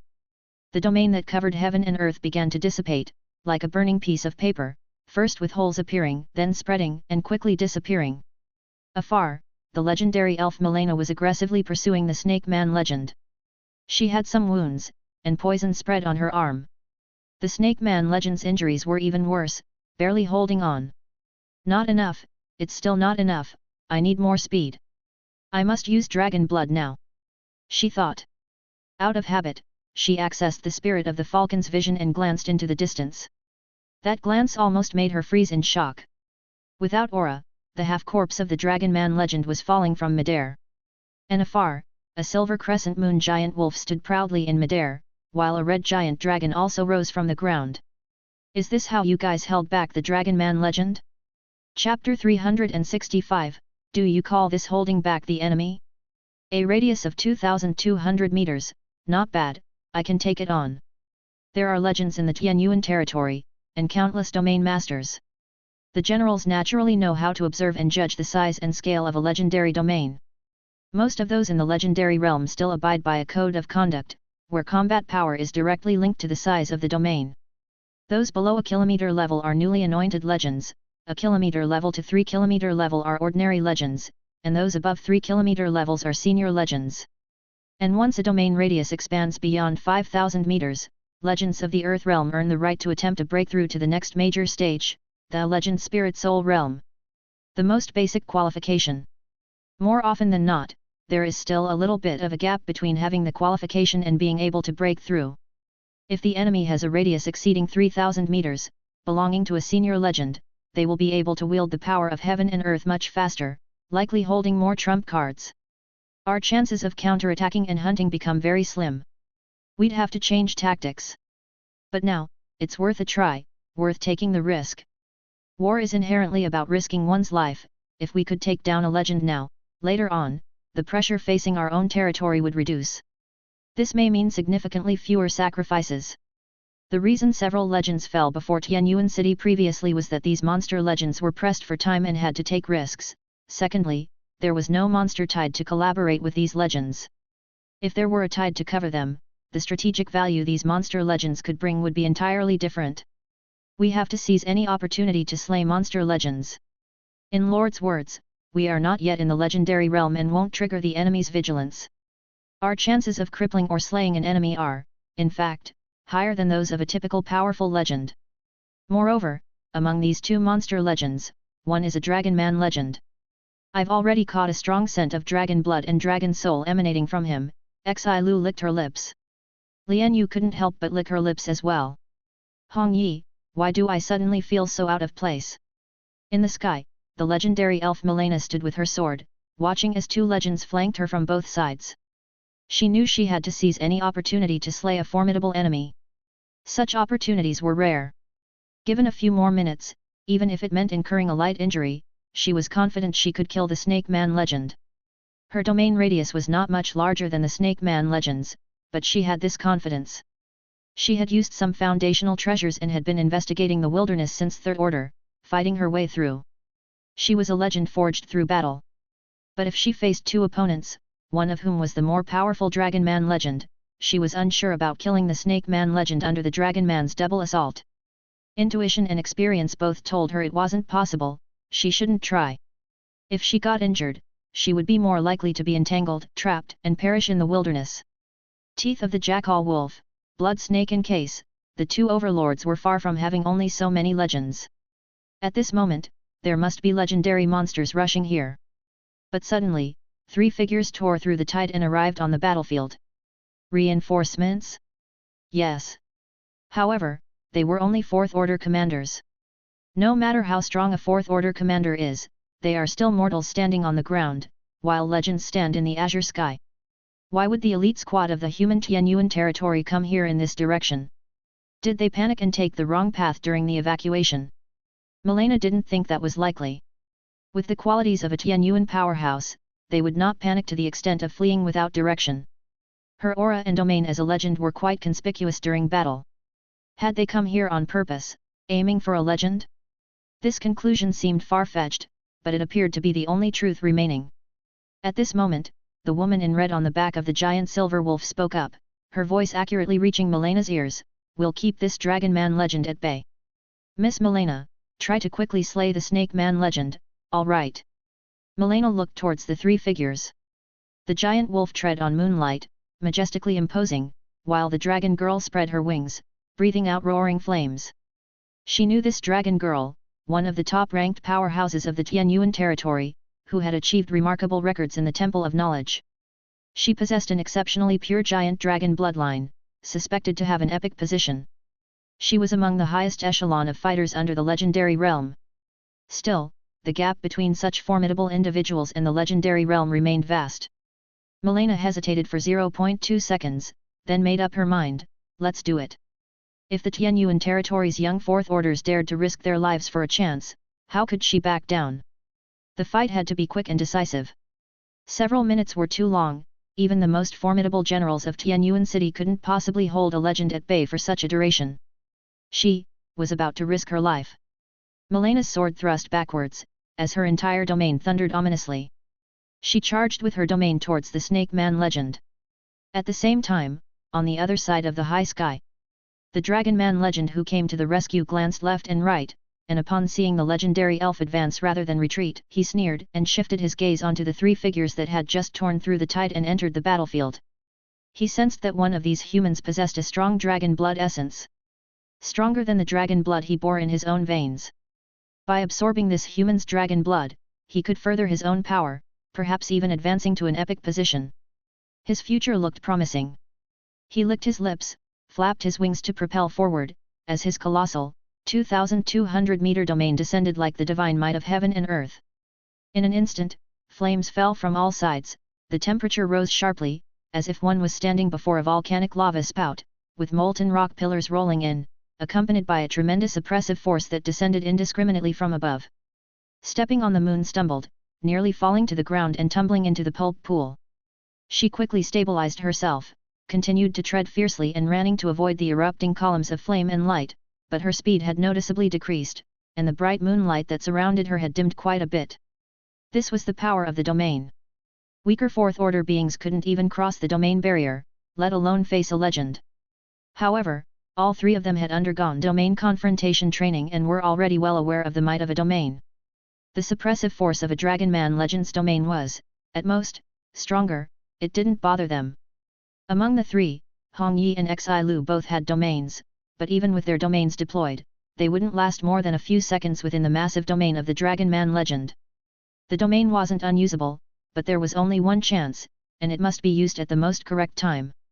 Lian Yu dodged left and right, Xi Lu shattering the monsters and fire pillars attacking from all around. The trio pushed forward bit by bit, heading towards the Dragon Man Legend at the center of the domain. A distance of 2,200 meters felt extraordinarily far within the domain, due to both the dangers lurking everywhere and the spatial interference of the domain. It took great effort for them to run up to this monstrous legend. The Dragon Man Legend was slightly surprised, to hold on for so long, no wonder you have the courage to face me directly. He walked step by step towards the silver-white giant wolf, even waving off the swarming monsters from outside, merely letting them surround the domain, blocking the retreat of these three humans. He spread his arms wide, the vast power of heaven and earth converging in front of him, and with his bloodthirsty maw open, it transformed into a column of dragon breath about 30 meters in diameter, roaring down from the heavens. The moon cannon that stepping on the moon spat out, the moon blade that swiped from her claws, seemed like mere droplets entering a river. She was utterly insignificant. I'll hold it off. Xi Lu stepped on Lian Yu's head and leaped forward, bursting into a crimson glow mid-air and transformed into a red dragon much larger than the silver-white giant wolf. The giant dragon, with fierce golden eyes full of flames, regarded the domain's surrounding flames as nothing. Her noble and magnificent scale armor burst into crimson and gold flames, which formed a sunflame armor wrapping her entire body. The armor absorbed the surrounding flames and solidified progressively. Boom! A wild aura burst forth within the domain, and despite Xi Lu's transform into the massive figure of a giant dragon, she was still blown away by the impact, only to be propped from behind by Lian Yu. By then, Xi Lu's sunflame armor was mostly cracked, blood seeped from the corner of her mouth. She hadn't completely withstood the attack and suffered some minor injuries. She gathered her strength again for half a second, then violently spat out sanguine blood. As the blood sprayed onto her body and smeared across her face, she seemed quite injured, her breath starting to weaken. The Dragon Man Legend hummed, to withstand my attack. He had to admit, such a powerful being was extremely rare beneath legends, unlike any he had seen before. It must be that this human had an extremely high lineage, possibly purifying the giant dragon bloodline to epic level. He grew even more excited. He glanced at the distance, the useless snake man gradually retreating while battling the legendary elf, covered in wounds. He couldn't play around any longer. The battle should end now. The Dragon Man Legend didn't just manipulate the power of heaven and earth anymore, he flew forward, with the power swarming and entangle around his claws. He accelerated fiercely, appearing almost instantaneously about 100 meters from Xi Lu, his razor-sharp dragon claw tearing down, as if solidifying the space, tearing through it. Under the dreadful aura lockdown, Xi Lu appeared to have no chance to dodge, her field of vision was all but blocked by the colossal tear. Opportunity. In the spiritual link network, the thoughts of the three intertwined as if on the same frequency. Awoo! Behind the red dragon, Lian Yu howled, and the body of the giant wolf she had transformed into suddenly grew 2 to 3 times larger, with silver moonlight bursting from her body. At this moment, she truly entered the crescent moon giant wolf mode. She had only transformed into an ordinary silver moon giant wolf before. The surging silver moonlight, like tidal waves, continuously battered the surrounding flames, managing to push back the entire field of red flames. In the flame-filled domain, where the Dragon Man Legend had absolute control, an immaculate bright moon emerged, suspended high in the sky. The crescent moon giant wolf howled, her figure vanished. She didn't confront the tearing claws with Xi Lu, instead, she took the chance when the enemy unleashed his power, and while they were close, she circled around from the side on a beam of light. Her speed was extremely fast, so fast that only a streak of silver moonlight remained. This speed! It was even above his own, surpassing by quite a bit. A sense of wariness sprang up in Dragon Man Legend's heart. He had just used almost all his strength for that one strike and couldn't gather large amounts of power of heaven and earth in time anymore. He didn't think a few four-order peak beings could threaten him, but it would still be laughable to be injured at the hands of such ants.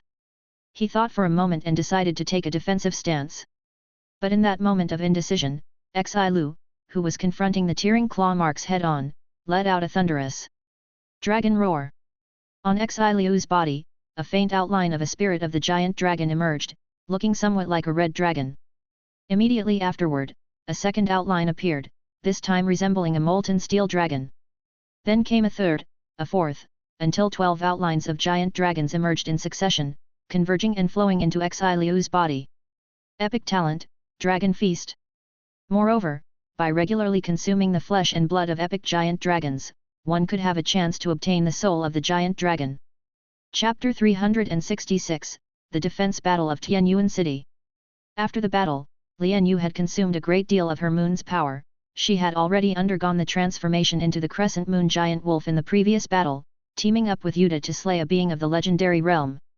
Her time in transformed state was now nearly depleted. Xi Lu was the most severely injured, being unable to maintain her giant dragon form any longer, covered in blood, with both arms fractured.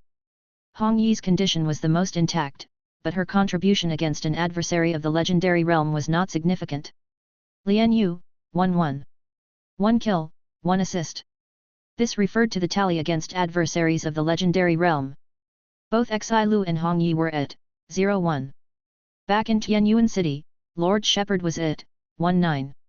1 referred to the Snake Man legend outside Tianyuan City, slain by the enormous thunder magnetic coil tower. That streak of thunderous brilliance piercing the sky was controlled, aimed, and locked on by him, Lord Shepherd. The 9 assists highlighted his status as the best supporter. Not to speak of the distant, Mu Yuan had been closely watching the battle with Xi Lu and Lian Yu, providing them with more power from the spiritual link. The chains of thought linked tightly together their minds, synchronizing their spirits and thoughts within a few breaths, achieving a level of understanding far beyond close comrades in arms. They were as one entity, each performing their own role with precision, crafting the opportunity to slay a legend. This was the power of divine support, the power of Lord Shepherd. Moments later, Milena, now bursting with even greater strength, beheaded the Snake Man legend with her sword. Her look towards Lian Yu still bore some disbelief. "It's time to leave," said Hong Yi, "2 legendary realm beings are on their way, and it'll be too late if we don't go now." Their state was not good, they no longer had the capacity to ambush again. It was time to retreat. Milena understood this even better. She was just puzzled. "You've just slain a legend, haven't you? To fight and kill a being of the legendary realm with mortal bodies, even if using some precious artifacts, even if the Dragon Man legend was careless, even if... No matter the reasons, this was a heroic feat, a miraculous one at that. Having just accomplished a miracle, were you really so calm, without even a slight trace of excitement?" The trio of Lian Yu weren't without emotion, but of course, they weren't overly excited or self-congratulatory.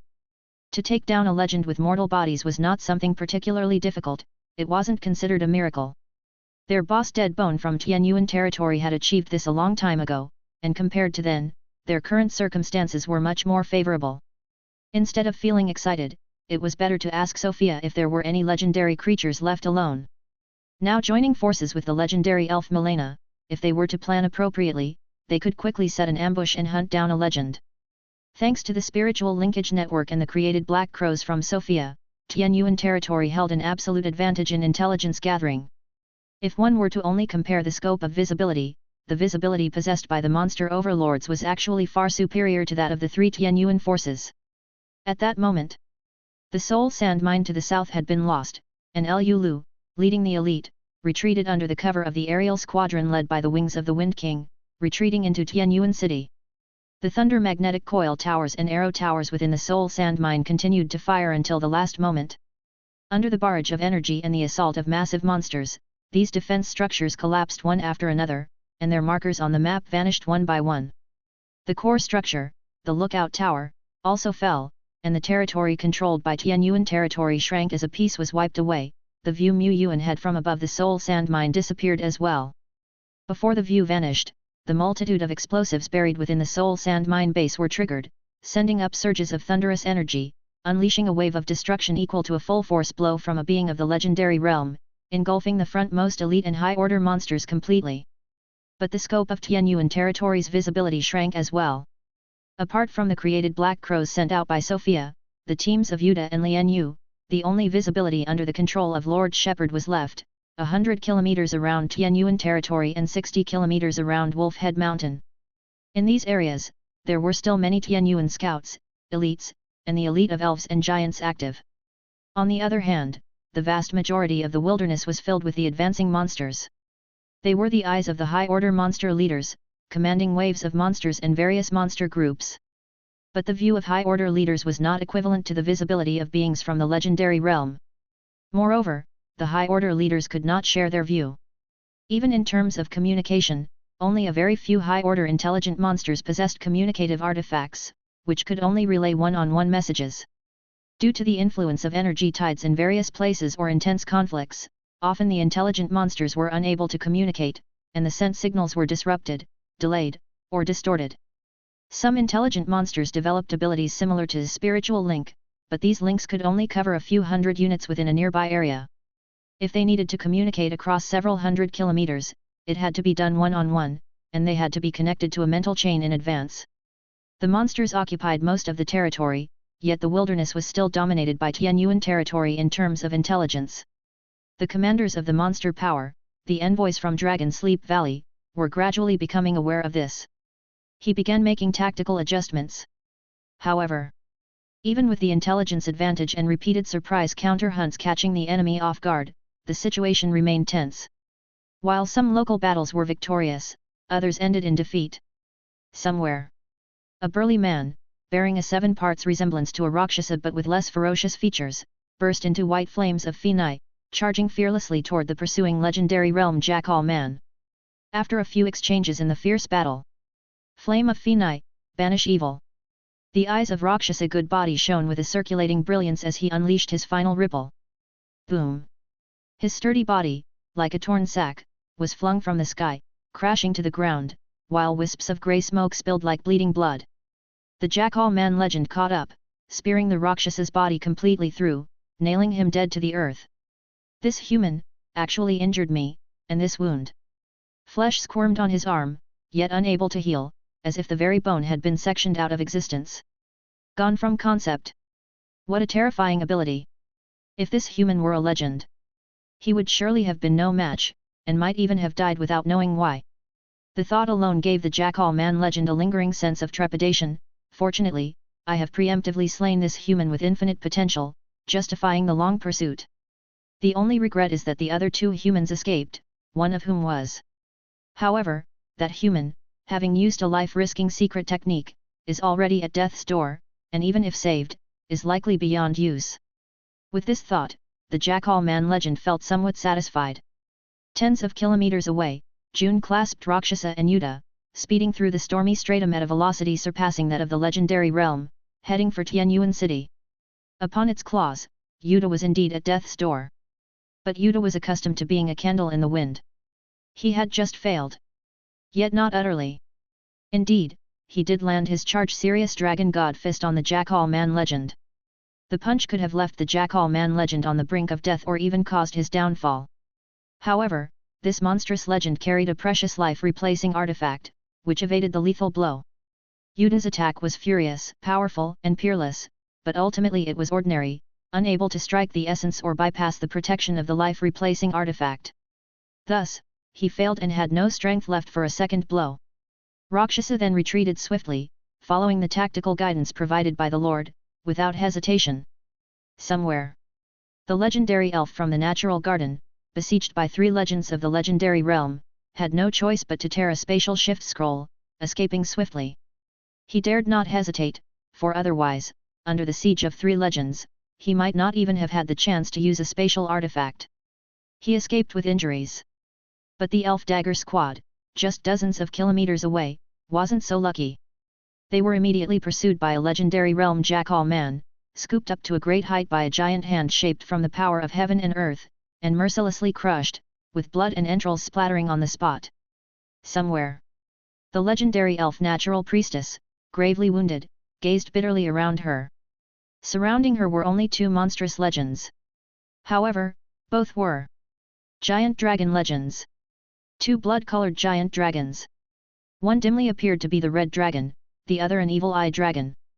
The intimidating gaze of the evil eye shattered her spirit, and the spatial shift scroll she was preparing to tear was destroyed by her momentary lapse. She lost the best chance to escape. I have no choice but to risk my life. But either of these monstrous legends holds power above my own. How could such giant dragon legends emerge from within the domains of the fang of the jackal wolf and blood snake in case? The natural priestess intuitively sensed something was amiss, but she couldn't afford to think during the heat of battle. Soon after, the legendary elf natural priestess fell in the wilderness. The flowers of the earth withered, lamenting her death. Somewhere, the giant legend Absolute Barrier Asolo had just slain a monstrous legend.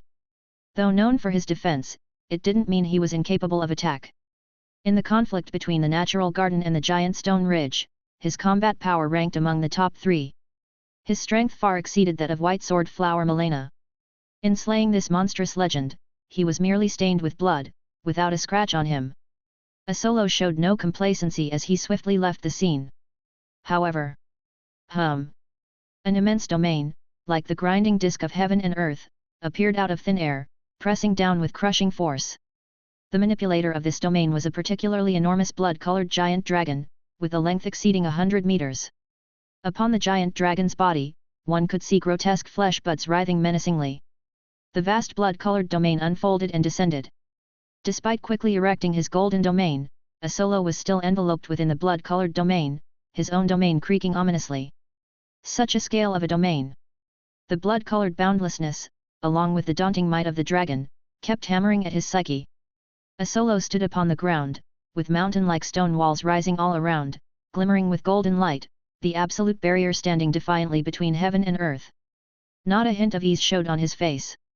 He quickly retrieved a precious, the only spatial shift scroll upon his person, and tore it fiercely. His form shifted, but not completely. He arrived at the edge of the blood-colored domain. He saw elemental particles from all directions surging like torrents of blood-colored rivers. The rivers formed vortices. The vortices sealed heaven and earth. Heaven and earth constantly hummed. Heaven and earth resonance. This was the power possessed only by those at the peak of heaven and earth realm of legends. And many times, a domain wielded by a legend spanning over 5,000 meters in radius would not be considered at the peak of heaven and earth. Perhaps it had to be 6,000 meters, or even 7,000 meters. The entire heaven and earth resonated together. Asolo found that his ability to command the elements of heaven and earth had been stripped away considerably. And the 100-meter-long blood dragon overlooked everything with its indifferent gaze. A river of blood flew out, the blood-colored giant wings stretching hundreds of meters as it swooped down. One strike. The golden light barrier cracked and creaked. 2 strikes. The golden light barrier fractured with multiple cracks. 3 strikes. The golden light barrier shattered, and the massive body of the absolute barrier, Asolo, was engulfed within it. The legend of the giant, fallen. Somewhere, General Duo Lai rode atop Big Slime, whose wings were spread wide, as it roared through the azure sky. It puckered its lips in distress. Especially upon hearing the battle reports of slaying legends coming one after another, General Duo Lai felt even more pressure. It was, after all, Tianyuan's first legend. The first to break through. A general of Tianyuan territory. Yet since the battle began, it had only claimed a single kill. How can these enemies run so fast? The sole kill it achieved was during an initial rescue of an elven powerhouse, where it took advantage of a stealth attack and used its spatial devouring ability to instantly kill a jackal man legend. Thereafter, it discovered several wisdom monster legends, but the enemies had no intention of engaging with it at all. Even if 2 or 3 of them were together, they would immediately use items or abilities to move, escape, and conceal themselves. It couldn't even stealthily attack them. After all, it lacked perfect concealment abilities. Trying to pursue quickly would inevitably leak its presence. And the enemy? Upon seeing the blue-haired girl riding a slime, run. Don't hesitate, there will be no punishment. From the wisdom monsters to legends, all fled without a fight. It was just a rookie legend. Duo Lai also tried perfect imitation to transform into other forms to pursue.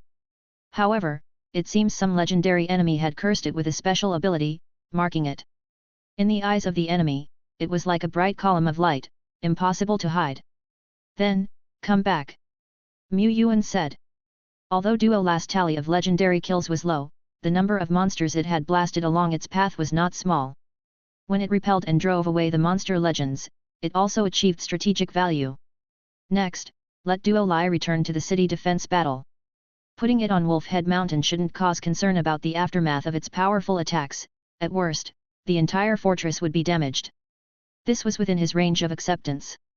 On Duolai's return journey, halfway there, the presence of legend-level entities rushed toward it.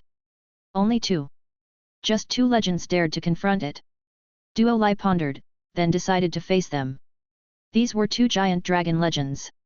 Except, compared to normal giant dragons, their bodies were more blood-colored, and there were some traces of being stitched and repaired. After the appearance of the two giant dragon legends, Shasha! Shasha! All of a sudden, the whole mountain range teemed with the growth of blood trees and the blossoming of blood flowers. A blood-colored seed fell and in the blink of an eye, transformed into a giant blood tree reaching heaven and earth. The blood tree sealed all directions. The earth began to hum. This was a hunting ground targeting the strongest among beings. Duolai could sense the strength of this blood tree, but it was General Duolai, after all. Duolai charged straight into it. What Duolai encountered is most likely the Blood Tree King of legend. The Blood Tree King is the strongest being in this region, stronger even than the Wolf King and the Blood Serpent Emperor, a commonly accepted fact. Around the Blood Tree King, according to Duolai, there were also two monster legends resembling giant dragons. They were clearly stronger than any ordinary legend. Duolai might not be their match. However, with Duolai's high fighting spirit, Mu Yuan chose to believe. If it proved too much, then they would address that. He dared to let Duolai freely pursue the enemy precisely because he had left ample preparations for retreat. Mu Yuan continued to switch his view. His vision shifted constantly between Black Crow, Tianyuan territory and Wolf Head Mountain, occasionally observing through the eye of heaven.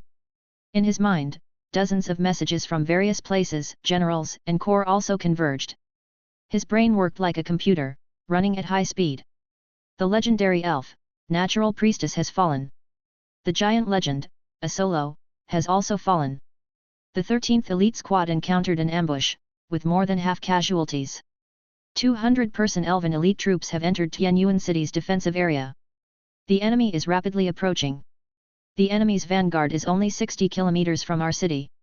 The enemy is only 40 kilometers away from us. 20 kilometers. A dark cloud appeared at the edge of the sky, growing larger in view. The buzzing sound resonated from the flapping wings of countless flying creatures, clearly audible even kilometers away. Inside Tianyuan City, the urgent wailing of alarms also sounded, echoing over the city. The defense battle for Tianyuan City had begun. Chapter 367. Layout and Full Assault. Over Tianyuan City, the prolonged wailing of the alarm echoed, lingering for a long time. Within the city, in district after district, the militia members of the security teams received the order and fiercely struck the alarm bells constructed on the rooftops of the security buildings, and the sound dang-dang spread out with it. Each note struck like a hammer to the chest, heavy, oppressive, panic-inducing, as if one could hardly breathe. In fact, a day earlier, Tianyuan City had already halted all work and notified the territory citizens that there would be a monster wave assaulting the city. The ones responsible for maintaining order within the city were the militia members of the Tianyuan territory security teams. Most of them were not of military origin, but were selected from the older territory citizens, a group of more experienced and knowledgeable individuals, or perhaps those who had already switched to the warrior profession and performed well. There is a place in Tianyuan City for transforming into a warrior. Outside Tianyuan City, there was also a building for transforming into a mage. However, the few who met the conditions and transformed into mages were already part of the candidate squad of the defensive troops. After all, the precious mages could play far more significant roles in the defense of the city than warriors. The security team members had already spread the knowledge of evacuation techniques to all the territory citizens and instructed everyone to lock their doors and windows and not to go out into the streets, to quietly wait for the war to end. Secondly, the intensity of the city defense battle was undoubtedly going to be much stronger than the Red Fog disaster moon a few months ago. Back during the Red Fog disaster moon, the primary target of the monster wave was Shilling Town, hundreds of kilometers away, their Tianyuan territory did not suffer much impact. He even dared to use the misfortune charm flower to divert some of the wave, a sign that everything was under control. But now, the monster wave was formidable, with an unknown number of legendary realm beings present, as well as, under the monster system of Tiankai Eternal Life, some troublesome war weapons. Shilling Town, in the beginning, did not face large war weapons, nor legendary realm enemies. Even so, Shilling Town was still unable to intercept all monsters, and occasionally, flying monsters would break into the town, causing significant damage. 17 had experienced 2 Shilling Town, Shilling City, defense battles. She had seen many instances of monsters slaughtering ordinary people. Even if these monsters breaching the city were quickly killed, or even shot down before they landed, the large carcasses falling could easily cause casualties among the ordinary people in the open areas. To be honest, apart from high-end weapon buildings like the Mirror Light Barrier, Thunder Magnetic Coil Tower, Intermediate Mage Tower, Necromancy Tower, Ice Crystal Tower, in terms of ordinary city defense weapons and the standard garrison, Tianyuan City is still not as good as Shilling Town back then.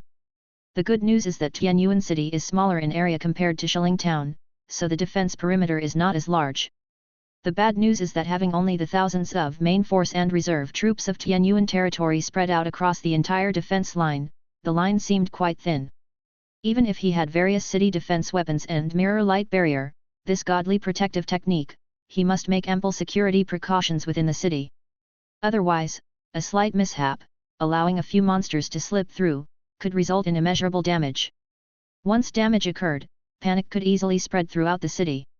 Keep in mind that in today's Tianyuan City, more than half of the city's population were new territory citizens who had settled here for less than half a month. It was essential to guard against flying monsters or those capable of making long-range throws. Ultimately, Tianyuan City was built too quickly, without enough time to excavate and construct underground shelters. Otherwise, going underground would be the safest option. Now, Yuan could only tell the territory citizens to hide inside their own homes and lock their doors and windows tightly. He looked down with the perspective of a lord. On the streets of Tianyuan City, aside from the members of the defensive troops and patrol troops, hardly a few figures could be seen. On both sides of the road, one after another, the return-shaped buildings occupied not insignificant space. These buildings were the main residential buildings of Tianyuan City, each capable of accommodating a large number of tenants. In the central courtyard of the buildings was a miracle building well constructed to continuously extract water. By sealing the building's doors and closing the windows, leaving only some small holes, such residential buildings could instantly transform into bunkers. This wasn't Yuan's innovation, but rather something he learned from other more experienced lords. These buildings might not be comparable to underground shelters, but in times of war, they could effectively reduce damage to one's own side. All the necessary preparations have been made. Next, it's time to stand firm and defend the city. At this moment, countless defenders on Tianyuan City's defense line were ready for battle.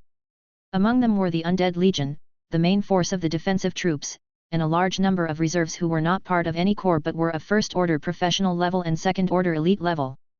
There were also a few who had switched to the warrior profession and had reached the peak of apprentice level, and a small number had even stepped into first order. These territory citizens were the elites pulled from the patrol teams. Their duty was not to combat monsters directly, and of course, Yuan wouldn't arrange for these frail citizens to face the monsters head-on. They stayed behind the Black Rock City wall, within the towering sniper towers. In front of them, one after another, the ferocious and mighty city defense weapons, painted with red and blue. The Thunder Flame Cannons were set up. They were the operators of the cannons.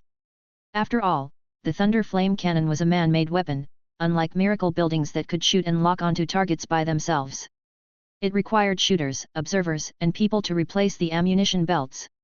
Having them operated by territory citizens who had already switched professions was more suitable than using clueless reserves.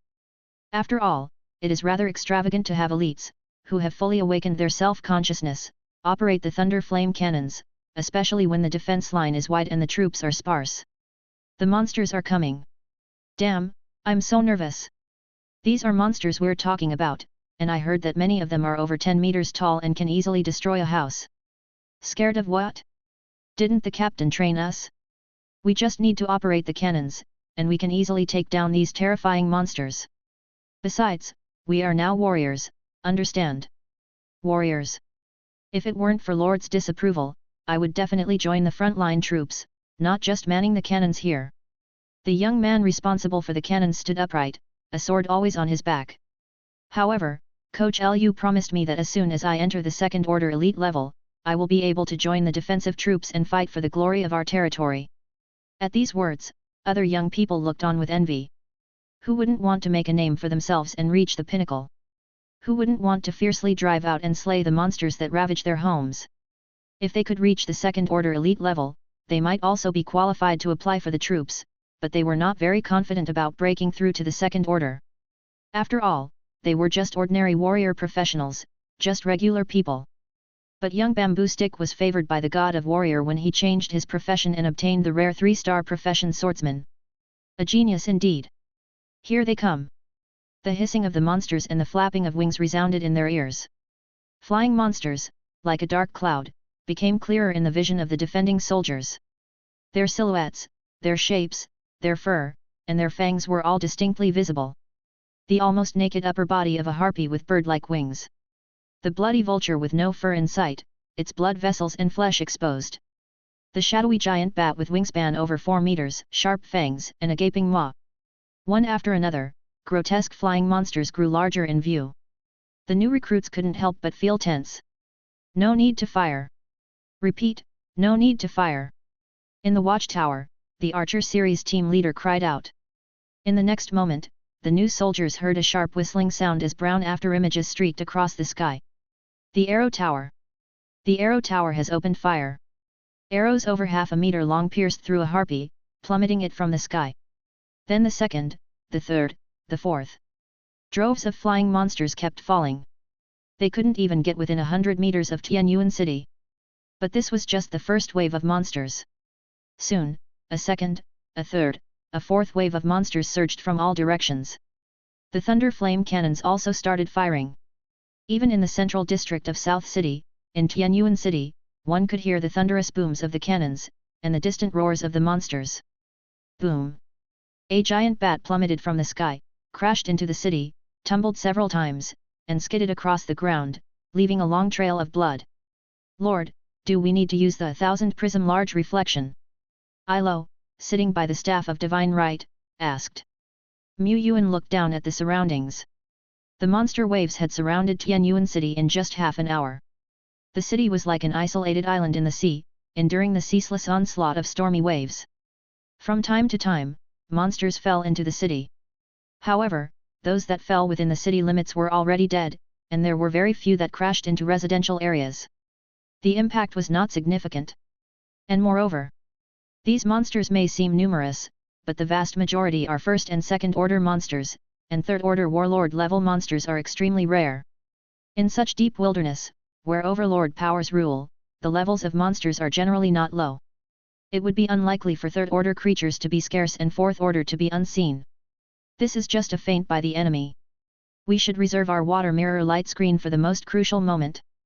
Stored within the staff of divine right were 1,000 prism large reflection, 3. 9-headed roaring thunder flame dragon, 2. Night-hidden starry sky, 1. 1,000 tendril greatwood, 1. Remaining mid-level techniques, 5.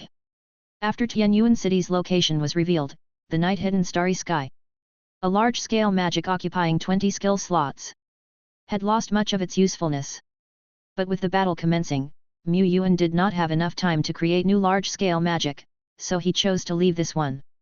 The night-hidden starry sky could still play a role in obscuring the view and disrupting the enemy. The 1,000 prism large reflection was his core technique. Although one had been used a short while ago, it had been replenished after a few hours. A pity, there were only 3. He had to conserve his use. Only by using these 3 large-scale magic techniques at the most appropriate time can Tianyuan City be preserved, otherwise.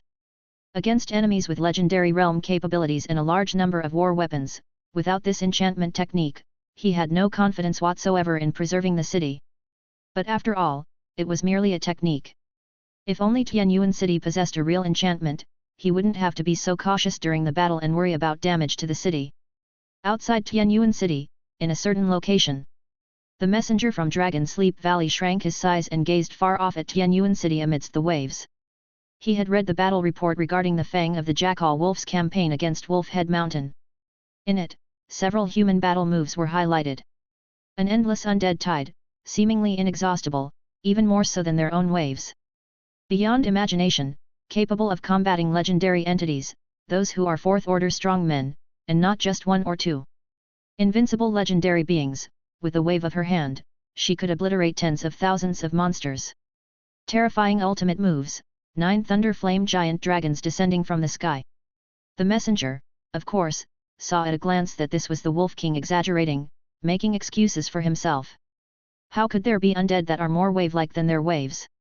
How could there exist fourth-order strongmen beyond imagination, not merely one or two? However, even if it was an exaggeration, there must be some basis for it. Thus, he designed a special plan and sent the Blood Tree King to surround and kill the human legendary. As for the rest, Fang of the Jackal Wolf will be defeated by constantly probing. This human power possesses an abundance of dragging, resisting, and exhausting techniques. So we will. All forces advance. As long as it is not a war of attrition, humans will not have a chance to catch their breath. Of course, without probing, going all out, it's impossible to avoid some legendary beings from falling. But what does that have to do with the messenger from Dragon Sleep Valley? Are all the legendary beings in position? There are still a few who have not arrived. Perhaps 2 or 3 or 4 might have fallen in the wilderness, but the number of legendary beings yet to arrive seems to be far more. The messenger looked around. He was not familiar with the legendary beings of the Fang of the Jackal Wolf or the Blood Snake in case. However, the force gathering around him was already sufficient. What about the war weapons from various regions? There are 2 areas still being set up. The messenger nodded slightly. He also brought some long-range war weapons on this trip. In a siege battle, such weapons could play a role even greater than a legendary being. But remember, they must be placed outside the range of human territory. Such a miracle territory may have various forms of city defenses, but as long as they are out of the territory range, humans will lack vision, and thus will be unable to do anything about it. This was his experience. The attendant said, "Within 3 hours, I want to be standing on the ruins of the human territory. In the territory, atop the South City Tower." A batch of elite elves from the natural garden were leisurely shooting arrows with a blasé attitude. "I've always heard since childhood how terrifying monsters are, but now it seems they're just so-so. Not even that many monsters can make it up the wall, they're just live targets. Yeah, the monster tide isn't hard to stop. After this battle, those conservative old folks should agree to building cities outside, right? We should have built cities long ago. If we had built them sooner, we wouldn't have been cooped up in the secret realm for so long, and I wouldn't be over 30 before having my first time stepping out." "Shut up, you guys who never ventured far from home have no idea how terrifying the monster overlords are." "Terrifying? Where's the terror, apart from there being a larger number of them?" Boom! Boom! Boom!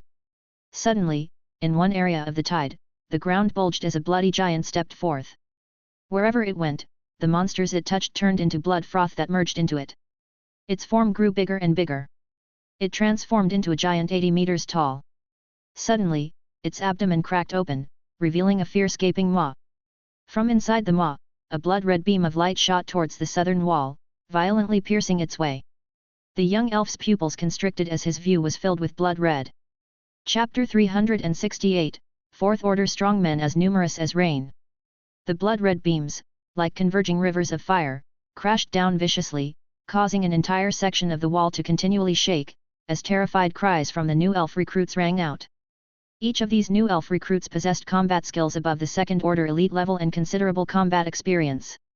However, the vast majority of them had never fought against monsters, let alone faced the most ferocious and violent monster tides head-on. Just moments ago, they had been slaughtering monsters with abandon, enjoying the advantage, but in the blink of an eye, they were at the critical juncture of life and death. Recalling their instructor's scolding, the young elf remembered not to panic or close his eyes on such a battlefield. Then, he suddenly thought he had been directly hit by the red light. How was he still alive? He opened his eyes. Before him was a dazzling golden light, like a pair of wings spread in flight, or the embrace of a mother holding them protectively. The golden wings spanned more than 10 meters, directly blocking the blood-colored beam spat from the giants' mouths. The blood-colored luminance sprayed in all directions, sizzling where it touched the walls. A watchtower not far away was even destroyed, corroding away a corner of it. This proved just how terrifying the blood beam had indeed been. But it was sturdily blocked by the golden wings. Was our human defense captain on this section of the line that impressive? New recruits, what are you dawdling for? Counterattack! Counterattack! The scolding snapped the young elf back to reality. He saw many of the human warriors fighting heroically against the monsters, continuously sniping at the incoming tide. Meanwhile, some of the elves were still dazed, frightened, and bewildered, just like he had been moments ago. Next to the humans' valor, the elves seemed like timid cowards. This wouldn't do. They, too, were elites of the natural garden.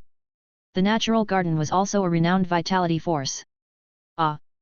With an angry roar, the young elf pulled his bowstring to a full moon shape, the arrow wreathed in an increasingly dense green glow. The verdant arrow shot out, piercing accurately into the eye socket of an 80-meter-tall, blood-colored giant a kilometer away, shattering the giant's eyeball and blasting open a palm-sized hole. But the blood-colored giant did not sway or roar. Flesh grew and merged rapidly in his eye socket, fully restoring it in the blink of an eye. New recruit, against other monsters, this kind of war weapon cannot be destroyed by your powers. Don't waste your strength on it. The older elf shouted. But he understood that such war instruments needed to be destroyed as soon as possible, otherwise, the walls would be as fragile as a sandcastle, ready to crumble under the enemy's bombardment. The old elf grabbed two sharp blades, his eyes sharply scouring for a path among the charging monsters to reach the blood-colored giant.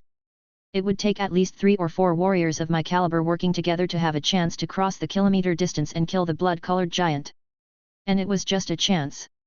As he thought this, he caught sight of a human wielding a heavy halberd leaping down from the city wall. The old elf prepared to coordinate with this human. But the human strongman caught a ride on a passing azure bird, he soared across the sky and plummeted down onto the top of the blood-colored giant's head. Heroic leap, fatal strike. The heavy halberd cleaved down. The giant's massive head exploded spectacularly. Mid-air, the heroic commander struck again, his halberd cleaving the giant's body in two, reducing it to a puddle of pus. 2 strikes, and the giant was dead. The heroic commander grabbed the claws of the Tai Ching bird and in the blink of an eye returned to the wall, effortlessly completing his sortie and slaying the enemy. At this moment, the old elf was still pondering tactics and strategy, stunned for a while before he could only muster a simple "Ah!" Ordinary soldiers had a limited field of vision, busy as they were fighting monsters. They could only see the massive creatures that appeared closer to them. Yet, in the Lord's sight, Mu Yuan, Deadbone, Lu Lu, and other heroes could see shadows growing within the tide. Blood-colored war elephants. Blood snake aggregates. Blood-colored giant cannons. One monstrosity after another revealed their form, advancing step by step towards Tianyuan City.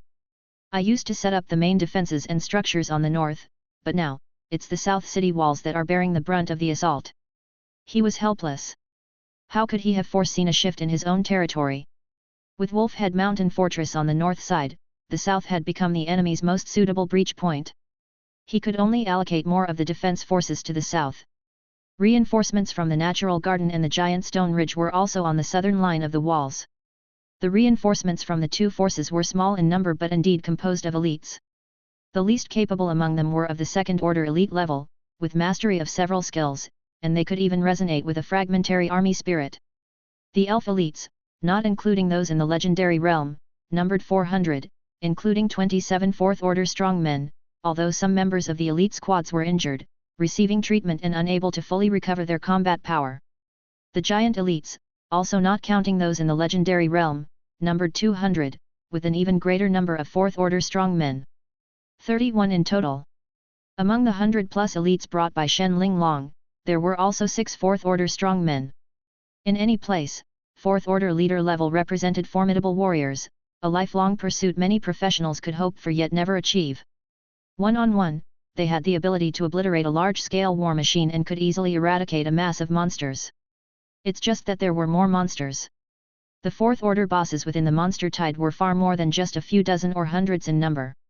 These high-order monsters, using the war machines as cover, had successively appeared and were approaching with an overwhelming momentum. Use, 1000 prism large reflection. A barrier constructed from countless mirrors took shape in an instant, confronting the beams of light bombarding from the east, south, west, and north. The land was fighting, and Tianyuan City was shaking. The mirror light barrier stopped and reflected the beams. These blood lights obliterated a large number of monsters near the city walls, but more monsters soon swarmed forward, and the large war machines in the distance were pressing closer, causing the water blue light that covered the city to ripple violently, as if it could shatter at any moment. Crack! In a certain area, a high-order monster holding a breaking boundary stone imprinted its entire body onto the barrier. Even as its body disintegrated, it still bore a fierce grin. Cracks rapidly spread outward from it, reaching all directions. The entire mirror light barrier grew dimmer. We can't hold it, we simply can't hold it. An elder elf had just breathed a sigh of relief when the cracking sound, like a death knell, exploded next to his ear. The barrier rumored to be able to withstand the legendary realm for a while seemed like it might not even hold for a moment longer. Yuan was well aware that this was the power of the monster tide and the monstrous war machines. Tianyuan City was also much larger than Wolf Head Mountain. The mirror light barrier was under constant tremendous pressure, and because the city walls were too long, it was unable to prevent high-order monsters from using breaking boundary stones. Continue to use the skill, vines and myriad woods. Yuan, as the Lord, controlled the staff of divine right structure and deployed the second type of defensive large-scale magic, setting the range of use to 2 meters outside the city walls of Tianyuan City. Specks of green light fell from the sky like rain, snowflakes, and seeds, landing on the ground. The earth shook more fiercely, and the ground swelled up like waves. Deep green roots broke through the soil, instantly lifting the nearby monsters into midair. Quickly, outside the black rock city wall, a deep green wall made of interwoven vines and woods was rapidly erected, standing tall on the earth. The roots rooted deeply, drawing on Earth's force and using the corpses of surrounding monsters as nutrients, continuously regenerating. The monsters gnawed, but the roots regenerated. The wall of roots was not dense, and truly speaking, it was far from capable of stopping the tide. In terms of defensive power, it was much weaker than the mirror light barrier. However, it could at least attract some of the monsters' attention and relieve pressure on the defending forces. It could also absorb the corpses of a large number of monsters to prevent them from piling up into a slope. It could take deep root in the ground, preventing burrowing monsters from crossing the defense line underground and breaking into Tianyuan City. More importantly, it could. The 10+ meter tall deep green roots suddenly grew again, swelling as they transformed into a tree. Numerous vines fell from the tree, wrapping around each monster, grinding them to pieces, draining them dry, and then growing once more. This move was the signature of the Tianyuan territory's treeman troops. Sustaining warfare through battle. In the defense of Wolf Head Mountain, the impact of the treeman troops was effective yet hardly noticeable. But this time, not only did the treemen prepare the battlefield early and root deeply into the ground, the Lord also used a large-scale magic to lend them the strength of an entire tree. In the depths of the treeman forest, ancient trees roared to life. The entire forest was roaring. This time it's our turn, we treemen, to prove ourselves. We, the treeman troops of Tianyuan territory, are one of only 3 trump card legions. We are also a trump card. We will not allow monsters to defile the land of Tianyuan territory. The roars of the treemen could not be heard by the defending army. But elves and giants could see that more and more trees were growing and spreading out, striving to form a lush forest outside Tianyuan City. Even as they were shooting, they had to move and choose areas not obstructed by the forest. Some high-order monsters were even seized by the roots, skewered, and drained on the spot. Is this the backup that Tianyuan territory had prepared? The giants widened their eyes in astonishment. Moments ago the situation had been perilous, but as the tree boundary formed, the crisis was immediately alleviated. Many of them had initially grumbled about helping humans defend the city, but now they understood that if it hadn't been for the layers upon layers of defensive measures set up by humans, they would have long perished in the mouths of monsters. Humans, indeed, are the race known for their proficiency in defensive warfare. The elves' eyes widened with shock. After all, it was a tree, indeed a tree. Even though they were elves, the favored of nature, they were simply incapable of creating an enchantment of giant trees on such a scale. They even doubted whether they were true elves. Could it be that the true stewards of nature are the humans? The elves didn't dwell too long on their self-doubt. After all, the war was still ongoing, and the crisis was far from over. There were blood giants acting as artillery, whose bursts of bloody light could annihilate a large swath of sturdy giant trees. There were snake person aggregations over 100 meters in size, advancing with an overwhelming presence. The entire front line was as precarious as a stack of eggs. Whoosh! A human strongman stood on a sniper's watchtower, drawing his war bow, but the bow lacked a string. As the elf archers beside him were puzzled, they saw ripples forming in the surrounding space, and 1, 2, 3, a total of 9 arrows, each of at least rare rank, appeared on the bowstring. The 9-star consecutive arrows were shot out fiercely. This was too extravagant. Yet the battle outcome was remarkable, as these arrows seemed to travel through space, bypassing obstructing monsters and precisely piercing through the blood-flesh artillery giant's eyes, mouth, abdominal maw, and other 9 critical spots, all exploding simultaneously.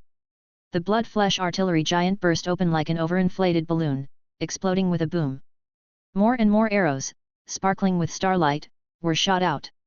Only a few of these arrows were shot from the watchtowers of South City's defense line, most of them came from within the city, cutting through the azure sky and tearing through the air with sharp whistles. Their shooting range was extremely far, at least 3 to 4 kilometers. Their arrows were very expensive, as hundreds of rare level feather arrows were shot out in just a short period of time. Their archery skills were even more exquisite and profound, making the elf shooters feel ashamed in comparison. All of these were top-tier archers, super archers. And there were at least several, perhaps dozens. So Tianyuan City's most famous warriors were archers. The unleashing of the arrow of Polar Star managed to halt some of the blood-flesh artillery giants. But at the same time, giant war mechanisms like the snake person aggregation and the blood-colored war elephants had already moved up to the edge of the tree enchantment, engaging in close combat with countless giant trees and vines. Rib. A large number of giant trees were uprooted. These trees, 20 or 30, perhaps 40 meters tall, were minuscule in front of the war machines, like blades of grass. Roar. A giant roared, its body swelling larger and larger, transforming into a little giant about 20 to 30 meters tall, and with a fierce movement, it grabbed a blood elephant, toppling it over. An elf hunter weaved through the crashing giant palms of the snake person aggregation, mustering all his strength for a strike that finally severed a long snake arm. However, there were still more than a dozen snake arms like that on the large aggregation. The moment they joined the fight, they found themselves at an absolute disadvantage. And high-order monsters were emerging from the shadows of the war machines. Tingling. A ghost leader appeared, wielding bell-like equipment and trapping a fourth-order boss with an illusion technique. At the same time, it brandished a ghost's claw burning with a ghastly black flame, extinguishing the dazed fourth-order boss. Several ghost leaders appeared one after another. Suppress. Bone 2 stepped forward, one hand holding the Death Remains territory, with white bone wings spread out behind. It approached the immobilized snake person aggregation, and with a sweep of its white bone greatsword, the tough snake arms thudded to the ground. It drew out 100-meter-long black sword light, cleaving the snake person aggregation in two from above. Roar! A giant dragon swordsman roared, transforming into a giant dragon mid-air, descending upon the battlefield. A fearless war handsome proudly raised a massive shield, supporting a towering golden barrier. Lord Han Chuang stood at the tip of the castle, as solitary and cold as the snow, conjuring a frigid wave that enveloped heaven and earth. At this moment, one after another, the powerful figures of Tianyuan territory made their entrance. As numerous as rain clouds. Chapter 369. The Future of Tianyuan City. To the west of Tianyuan City, just over 200 meters from the city wall. The leader of the Jackal Men tribe, a figure transformed into a giant jackal and inconspicuous among the surging waves, roared, "My boys, now's the moment for our Haimu mountain tribe to make a name for ourselves. Follow me in the killing, storm into the human city, and ferment their blood into wine to savor the pure delight of living beings. Kill them! Roar! Awoo! No less than a dozen fourth-order jackal men from the Haimu mountain tribe used the cover of the waves to reach the city wall effortlessly, where sturdy trees struggled to grow. Not far away, a piece of war machinery was caught in root entanglement, wrestling with the continuously breaking and regrowing roots. The Jackal Men tribe leader didn't spare it a glance, but with a loud shout, he turned into a grey shadow that streaked forward, easily dodging the vine, root and the fireballs and arrows launched by the defensive forces as they snaked towards him.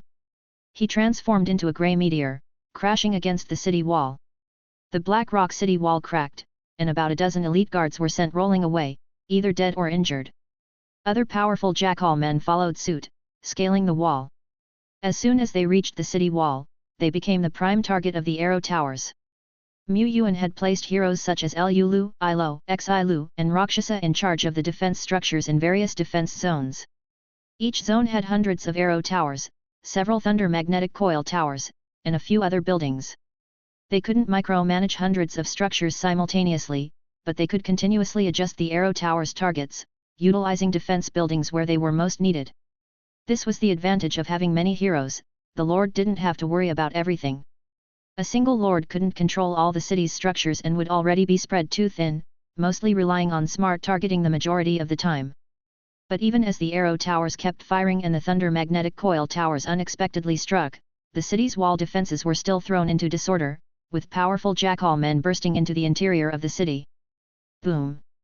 A giant dragon descended from the sky, its enormous claws crushing a jackal man to the ground. Extending another paw, it repeatedly slammed down on the paw, pinning the jackal man fighter, causing the ground to crack and golden light to spill out everywhere. The powerful jackal man was killed on the spot. Meanwhile, atop the city wall, another giant dragon appeared, shedding its dragon form to take on a human shape. Landing on the portion of the wall now occupied by the monsters, he gripped a massive sword and started spinning, a golden whirlwind howling as it enveloped that stretch of the wall. Monsters shattered, others were thrown into the air. A giant dragon. The morale of the nearby elves, giants, and territory citizen-born guards soared instantly. 2 giant dragons, however, could not contend with as many as a dozen fourth-order monsters, some of which were leader level. The stronger elves and giants understood this truth. But reinforcements had already arrived, with ghost leaders using the underworld ghost market to trap enemies on all sides.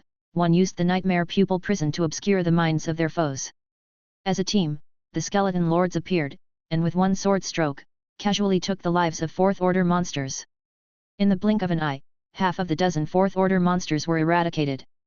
While the giant-sized tribal leader was wrestling with a giant powerhouse, Bone 3 had silently appeared behind it, wielding a white bone spear forged from its bones, barbed at its tip, and thrust it ferociously into the backside of the huge jackal. Not far away, a blood-spurting giant tensed up. It was brutal. But it certainly worked.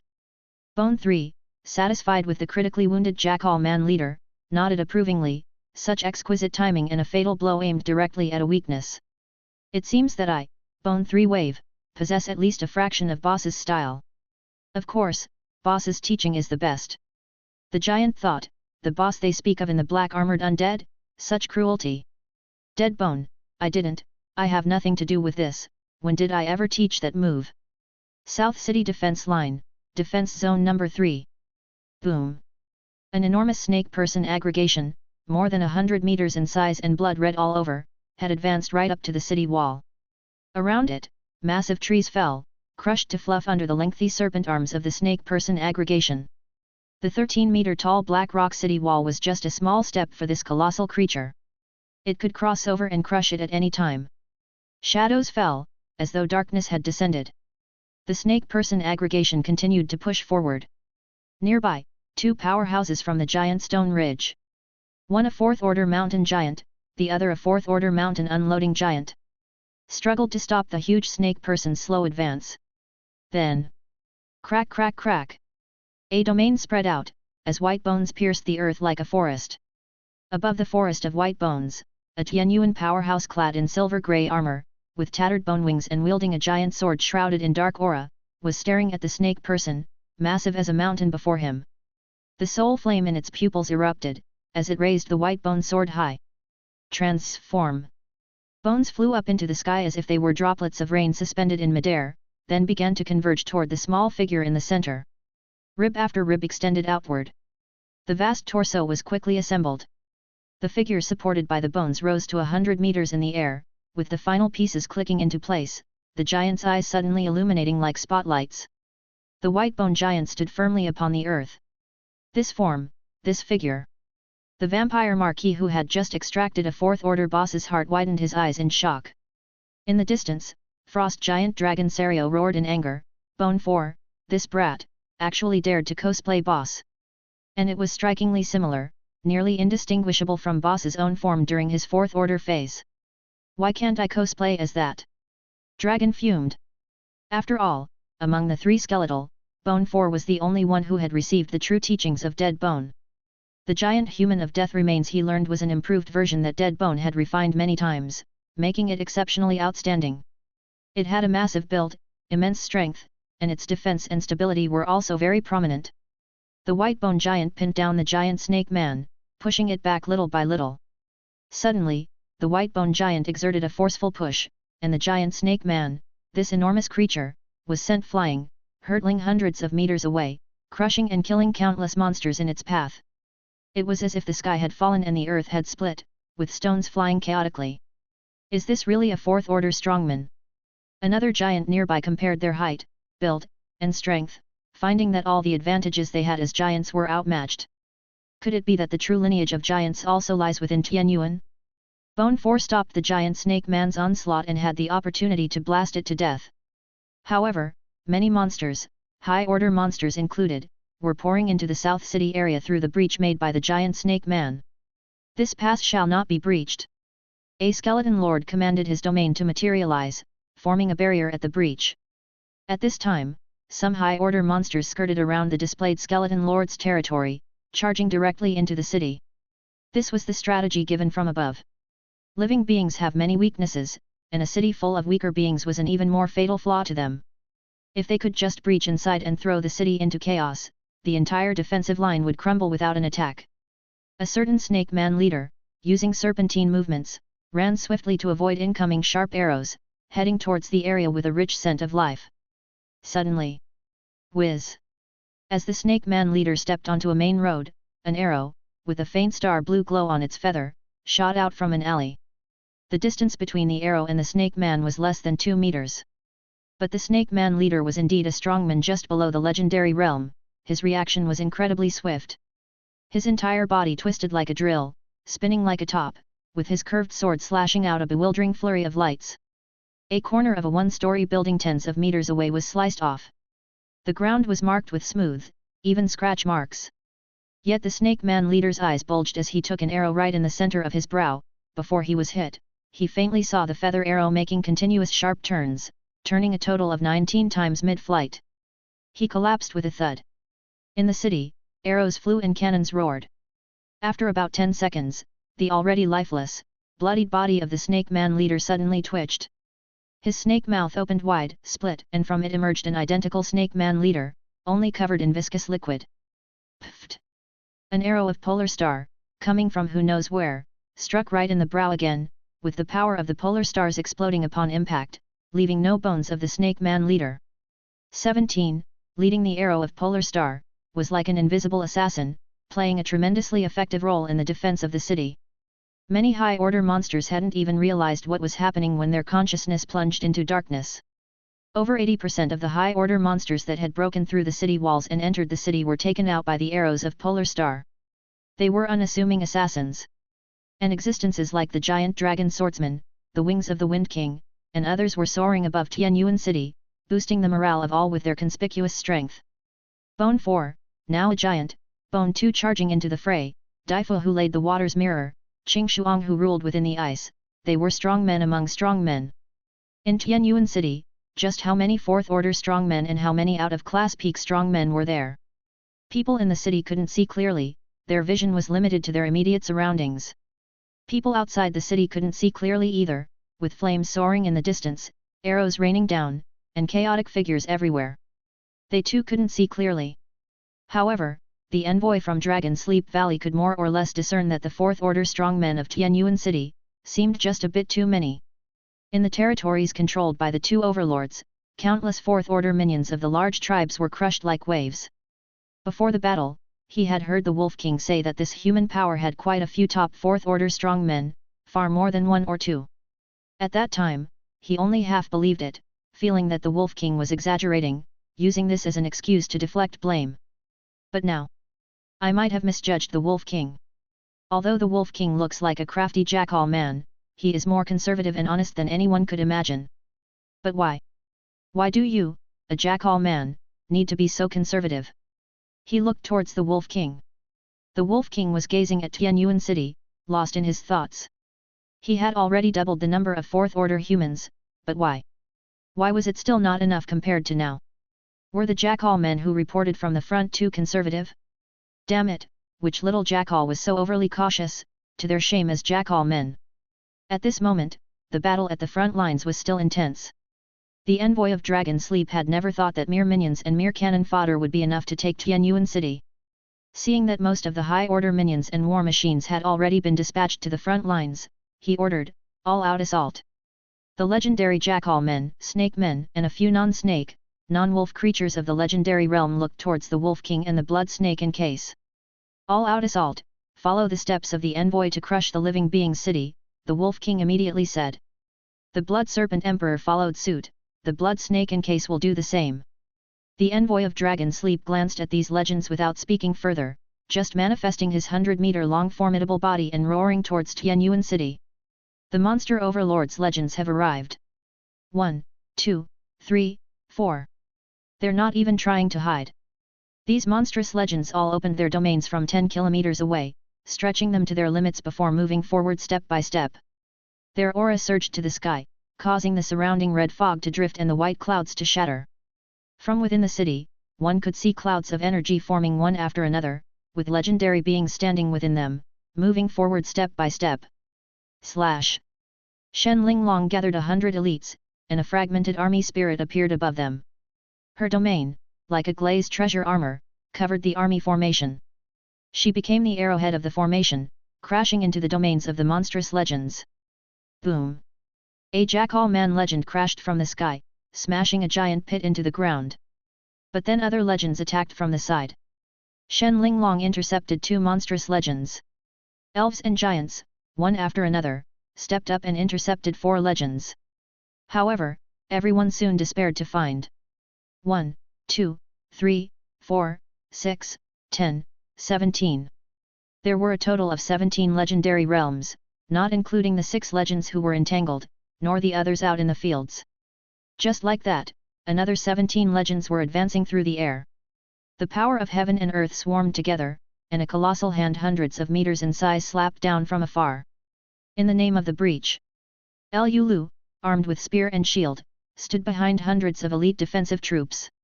He erected a golden light barrier, like an absolute bulwark. To the south, Bone 4, who had taken down the giant snake man, also revealed a complete army soul resonance. Suddenly, countless white bones emerged from the ground, surging forward like waves. Wherever they passed, monsters were crushed by the bone waves, their skeletal remains joining the tide. This bone tide grew even more fierce. Large hands reached out from within the tide of bones to grasp at enemies within the domain. Legion skill, tide of wasted bones. To the east, a shadow of the azure sky giant tree appeared, plants broke through the soil, and in the blink of an eye, they intertwined to form a massive wooden Great Buddha. The Great Buddha, sitting on a lotus platform, brought down countless hands upon the earth. To the east of Tianyuan City, this place is off limits. The Great Buddha confronted several legends, as the roars of heaven and earth erupted incessantly. To the west, a towering wraith sacred mountain emerged, with undead being like a tide surging forth, and countless corpses spread across the land were revived, one undead being after another appeared. Bone dragons flew in the sky. A terrifying power of seals spread out across the entire area. Tianyuan territory still has some depth. The legendary elf Milena took a glance. She could hardly remember how many times Tianyuan territory had revealed unexpected depth. But at this moment, she felt no surprise, nor delight. Tianyuan's depth might be great, even more than expected, but the monster overlord's power was beyond imagination. Over 30 legendary realms. Innumerable massive war machines. Among them, the highest tier war machines would be a challenge even for her, a legendary being, to intercept. And far away, a massive blood-colored giant dragon stood tall against the sky, its breath so terrifying she felt her heart tremble. Pinnacle Earth Realm. And a dragon at that. Thinking back now, Milena felt their elf and giant plan was laughably naive. The monster overlord was invincible. The powers they possessed in the natural garden and the giant stone ridge were not even enough to shake the overlord. They couldn't do anything. Did they even have a future? To the north of Tianyuan City, in the military camp. I can still fight, I can take on 10 more. Yuda struggled to say. No sooner had he spoken, his muscles cracked, and bandages turned red with blood.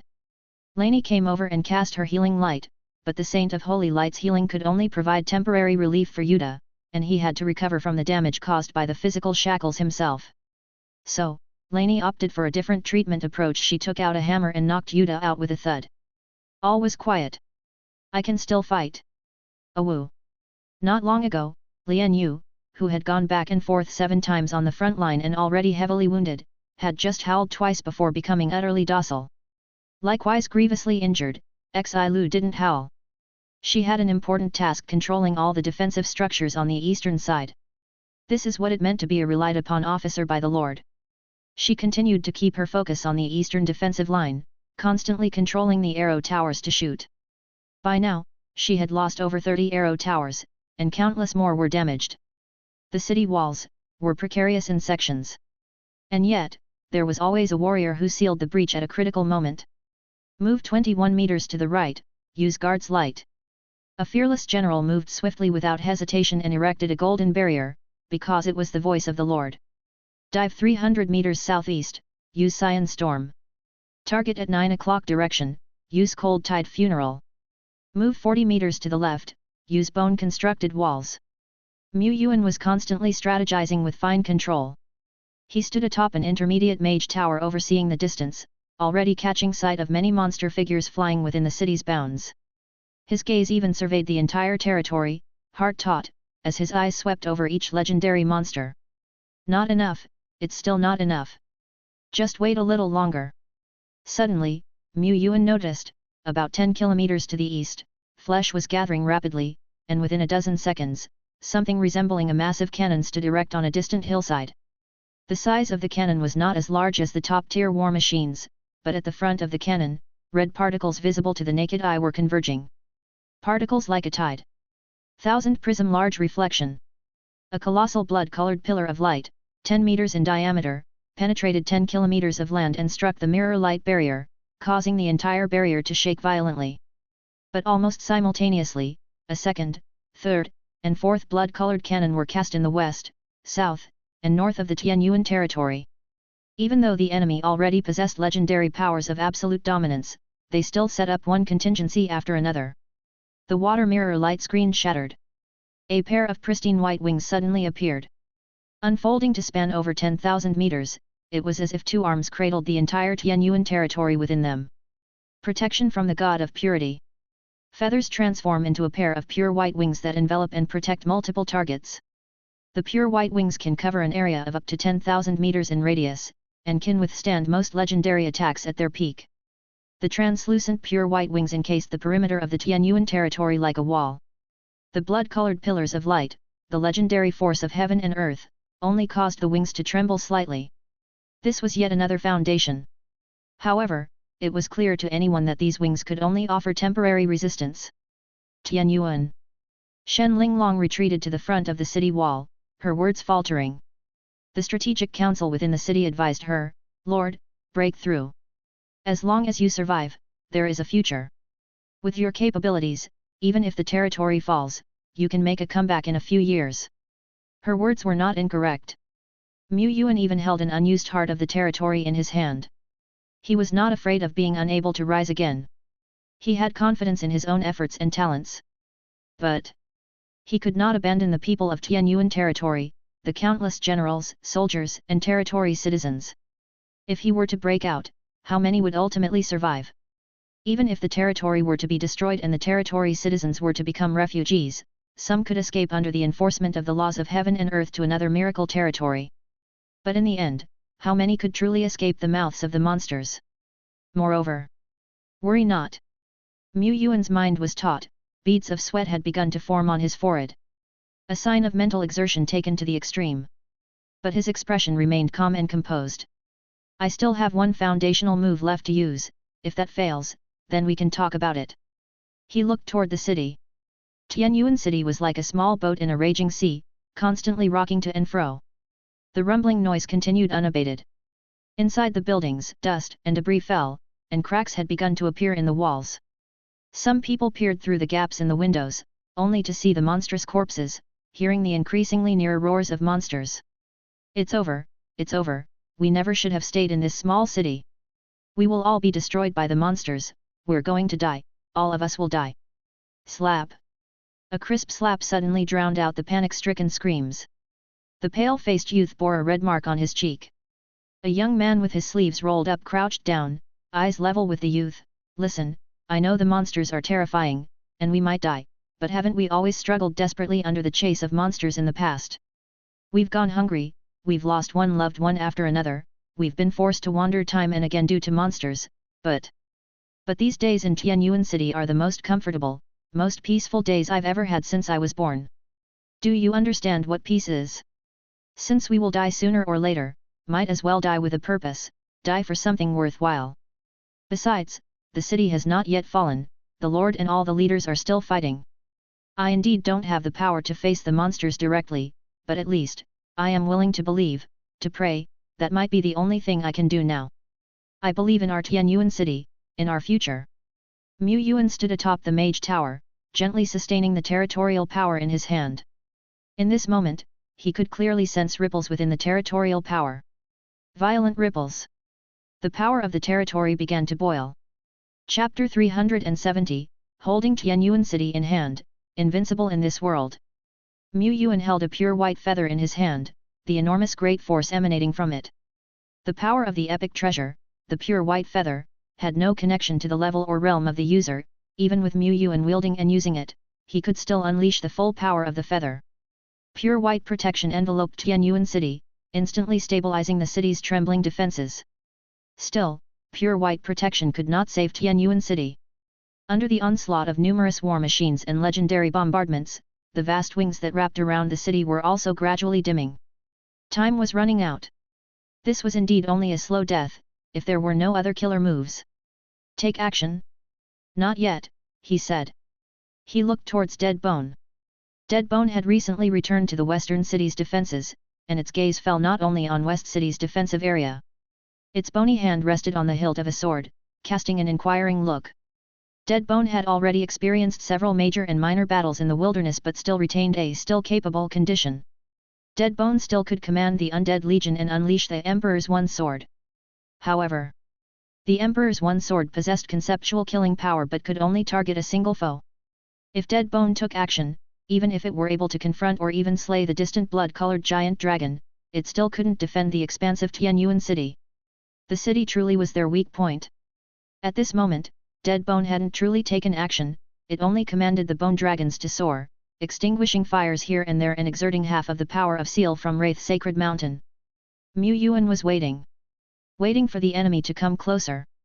An early display of force by Dead Bone would only make the enemy more cautious. Outside Tianyuan City, there were more than 20 legendary creatures. It seemed that a few of them were far stronger than the Goblin Prince of old. However, not all these beings of legendary realm had taken action.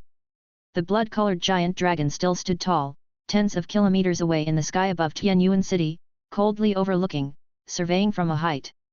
A daunting snake man legend sat atop a gigantic statue of a snake man, 120 meters high, moving forward slowly. It was still 11 kilometers away from the city. This distance, however, was still outside the territorial boundary of Tianyuan territory. Other legendary creatures were also staying miles away, continuously gathering the power of heaven and earth for long-range bombardments. Compared to those disposable minion creatures, these legends seemed well versed in the art of survival. Otherwise, if more than 20 legends had surged forward all at once, even if Tianyuan City had several of its own legendary realm defenders, the Thunder Magnetic Coil Tower, the Giant Buddha of the Tree Realm, several legions, large-scale magic, and pure white feather, it would have long been fallen and its people dead. However, for Mu Yuan, what he wanted was to slay even more legendary realm creatures. This had always been his initial strategic goal. Merely defending the city, repelling the enemy? Far from enough. As long as these legendary realm creatures existed, Tianyuan City could never be considered safe, always in danger, and exploratory teams venturing out could always face the risk of falling. To kill a wide range and large number of legendary realm enemies, they could only rely on the nine-headed roaring thunder flame dragon, this super large-scale magic. But, this spell alone was far from enough.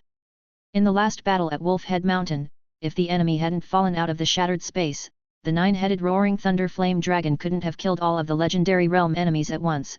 Being able to slay 2 or 3 would already be an impressive achievement. Near Tianyuan City, Milena and another legendary elf stood together. They gazed around. The world was vast, the tides continuous. From their vantage point, they couldn't even discern how many war machines, how many monstrous legends there were. Only that there were many, so many. Perhaps Tianyuan territory still has some foundational killer moves left from the battle at Wolf Head Mountain, those rumored to be capable of burning the sky and tearing apart the earth, creating Thunder Flame Canyon, said the legendary elf, the Wind Chaser Ranger. However, it seems the enemy is also on guard, they are all very dispersed, and such a super killer move would likely at most eliminate one or two of them. The outcome is already decided, we've done everything we could. They could not possibly share life and death with Tianyuan City. This time they too had sacrificed many elites and lost a legendary realm being, paying a heavy toll. Milena nodded, then shook her head slightly, this battle, we fight not for humanity, but for ourselves.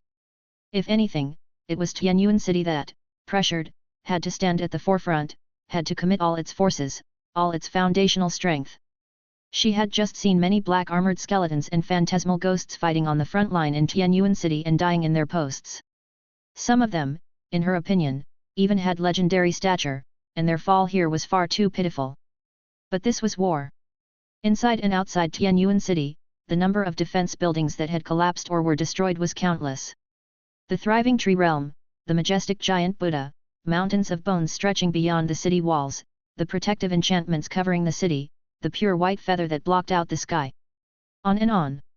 All these astonishing foundational strengths, Tianyuan City could not afford to hold back.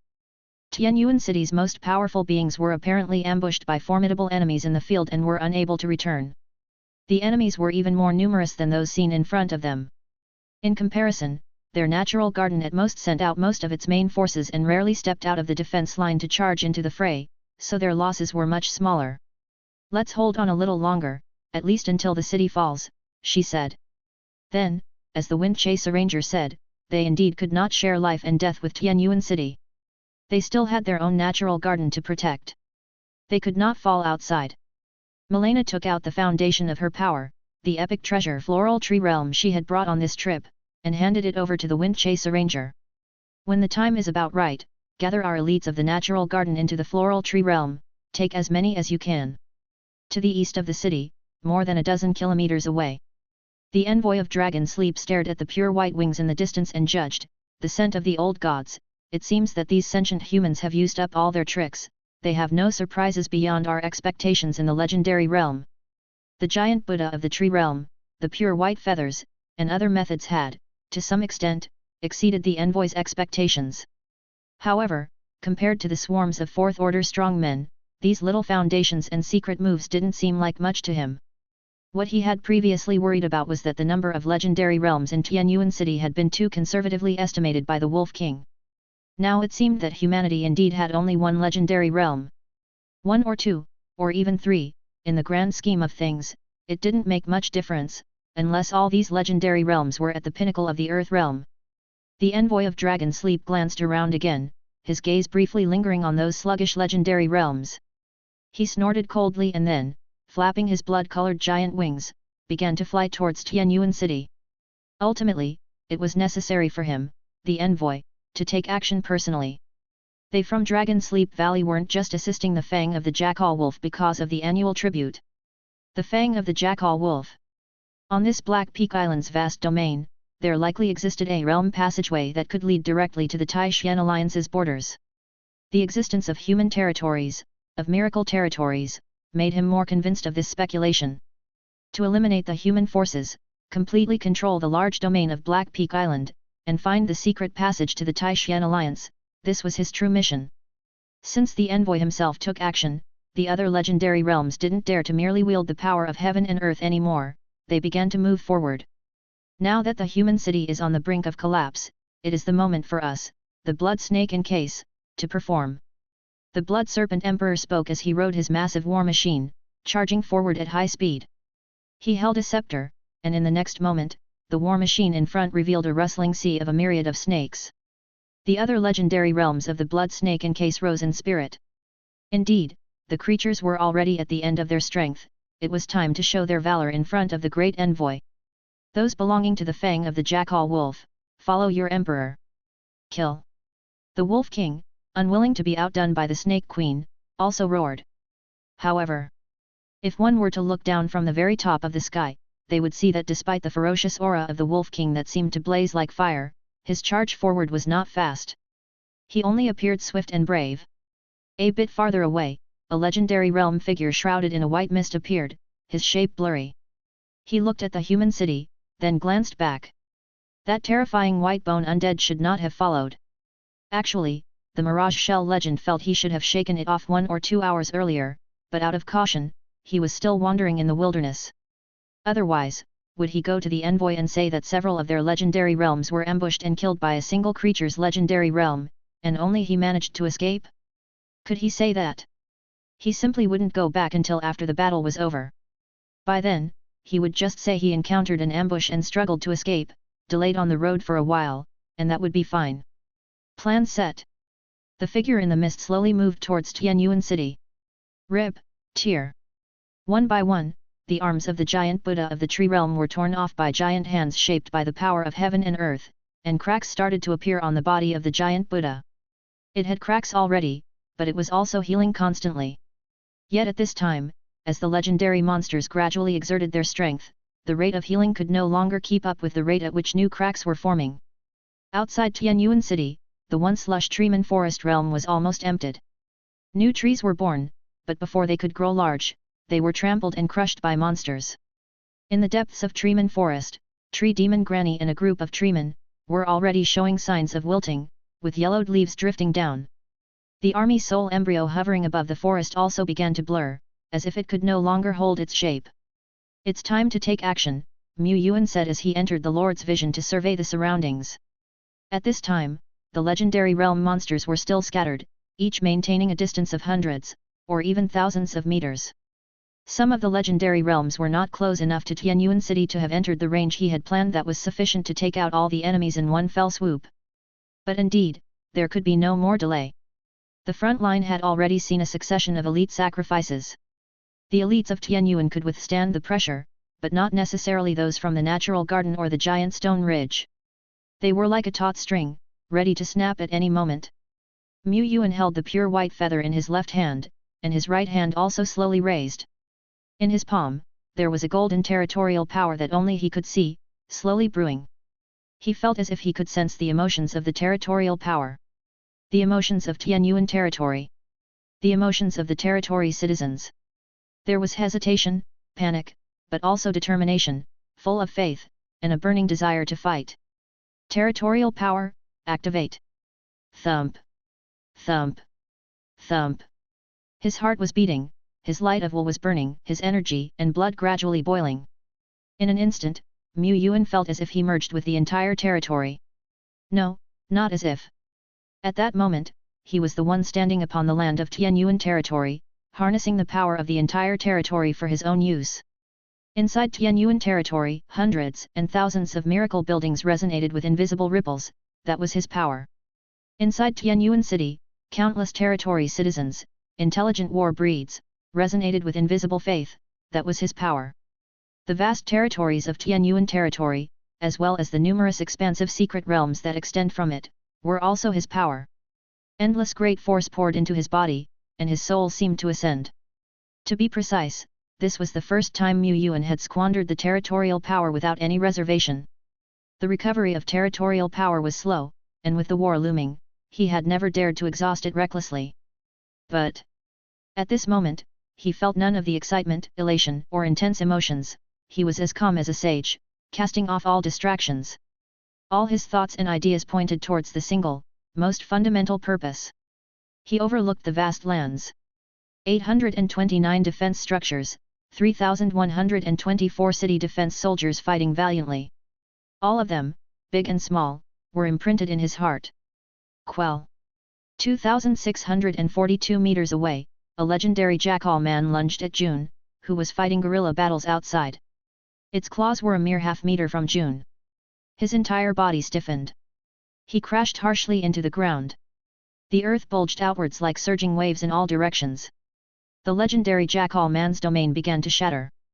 This strike was powerful. A normal level 5 lord wielding territorial power couldn't directly confront a legend, At most they could only barely manage to cope, withstand briefly, let alone crush the enemy with a single blow. This was the true worth of a level 5 Tianyuan territory lord. It was the value brought by the Treeman Forest, Ice Spirit Land, and Skeletal Cemetery. These three major regions. However, this alone was far from enough to crush and annihilate the formidable enemies surrounding Tianyuan city. His territorial power, like a floodgate opened wide, poured out continuously. He couldn't maintain his lord mode for much longer. Territorial power could only be auxiliary, not offensive. Staff of Divine Right, deploy the large-scale magic 9-headed roaring thunder flame dragon.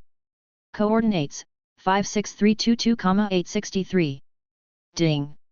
Alert, large-scale magic 9. The alert had barely started when the sky east of Tianyuan city turned fiery red, blazing as if the entire azure sky were pierced by endless fireworks. From the burning sky, the fierce and massive head of a thunder flame dragon emerged. Here it comes. It's the ace up the sleeve of human forces. They indeed had one ace left. Legends say the king of Black Wings perished under this very move, not even ashes remained. More than 20 legendary realms around Tianyuan city, some making an all-out effort to prove themselves, but many legends remained vigilant, on guard against that possible trump card move. The human's killer move held immense destructive power. This killer move couldn't change the tide of the battle, the human city was destined to become history today. But this ace could potentially take one or two legends with it. No matter if it was Jackal Wolf the legendary or Blood Serpent legend, or those from Dragon Sleep Valley, none of them wanted to be the one taken by the killer move. They all wanted to revel in the post-battle celebration. This position seems to be targeting the envoy. Envoy, be careful! The Wolf King shouted, maintaining his forward rush while swiftly retreating backward. The envoy of Dragon Sleep glanced at the sky. They've chosen me, have they? He wasn't surprised. He was well aware that he was too conspicuous. However, would I fall to such a clumsy killer move? His gaze was fierce, his flesh undulated, and his entire draconic body bulged, then bulged again. He was enveloped in roaring blood flames.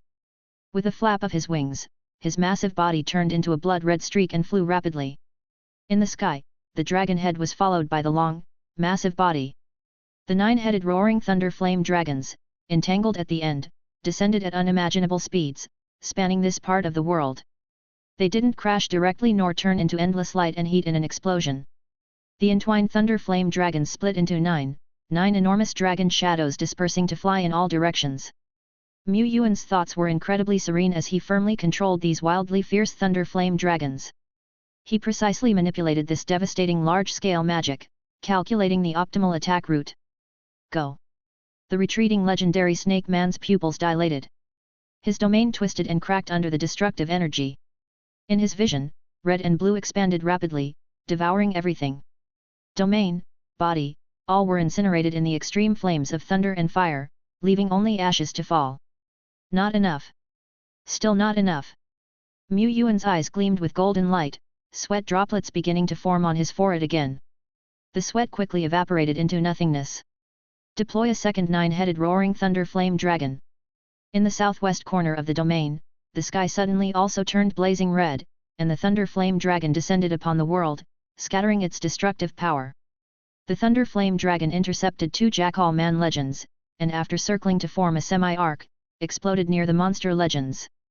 The destructive force shredded all living beings nearby, annihilating them and reducing them to pure nothingness. One after another pillar of destructive flame soared into the sky. Shen Linglong watched from the side as the thunder flame dragon dived past, catching up to the retreating monster legend and taking it high into the air. A sunburst erupted high above, with the violent whirlwind uprooting the earth. What kind of move is this, oh heavens! The legendary elf Wind Chaser Ranger had just taken out the epic treasure Floral Tree Realm when he was left dumbfounded on the spot, bathed in the red glow. The waves of fire rolled over him and he even forgot to drive them away until his clothes caught fire, snapping him back to reality. The legendary giant watched the unfolding endless light and heat, and the charred figures plummeting through the blaze. A half-second later, he bellowed, "The chance for a counterattack is here, warriors, follow me and attack!" Boom!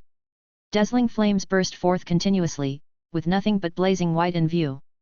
The monsters outside the city were torn apart in the tidal wave like shock waves, turning into cloth scraps, turning into minced flesh, turning into nothingness. Those shock waves, like towering tidal waves, carried countless shattered corpses and rolling stones, surging toward Tianyuan City. The watery mirror light screen appeared. The watery mirror light screen swayed, on the brink of collapse. The watery mirror light screen shattered with a loud bang. Pure white wings extended once more, inserted into the ground, firmly sheltering Tianyuan City. The entire city still shook as if it was experiencing an earthquake of magnitude 7 or 8. Crevices spread across the roads, ceilings showered down dust, and fortunately, the materials of Eternal World were of high quality. Yuan paid great attention to quality when arranging construction, which saved the buildings from collapsing one by one. He didn't pay much attention to this. He still controlled the last 4 thunder flame dragons, locking onto the blood-red dragon that had turned into a blood light. The envoy of Dragon Sleep no longer fled. His wings wrapped around himself, and his entire body transformed into a massive blood cocoon. The next moment, the 4 thunder flame dragons converged, clinging tightly to the blood cocoon, with the splendid Dari hanging high in the sky outside Tianyuan City. Brilliant light concealed everything. Energy rolled like tides. But beneath the blinding brilliance and vast tide, the blood cocoon was still there, albeit very battered. The dragon within, protected by the blood cocoon, had shrunk by 6 whole spirals. He still writhed under the destructive power of thunder and fire, his wings shattered, his breath feeble, even his domain hard to maintain.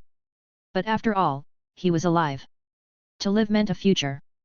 Humans, this envoy will remember. Spurt.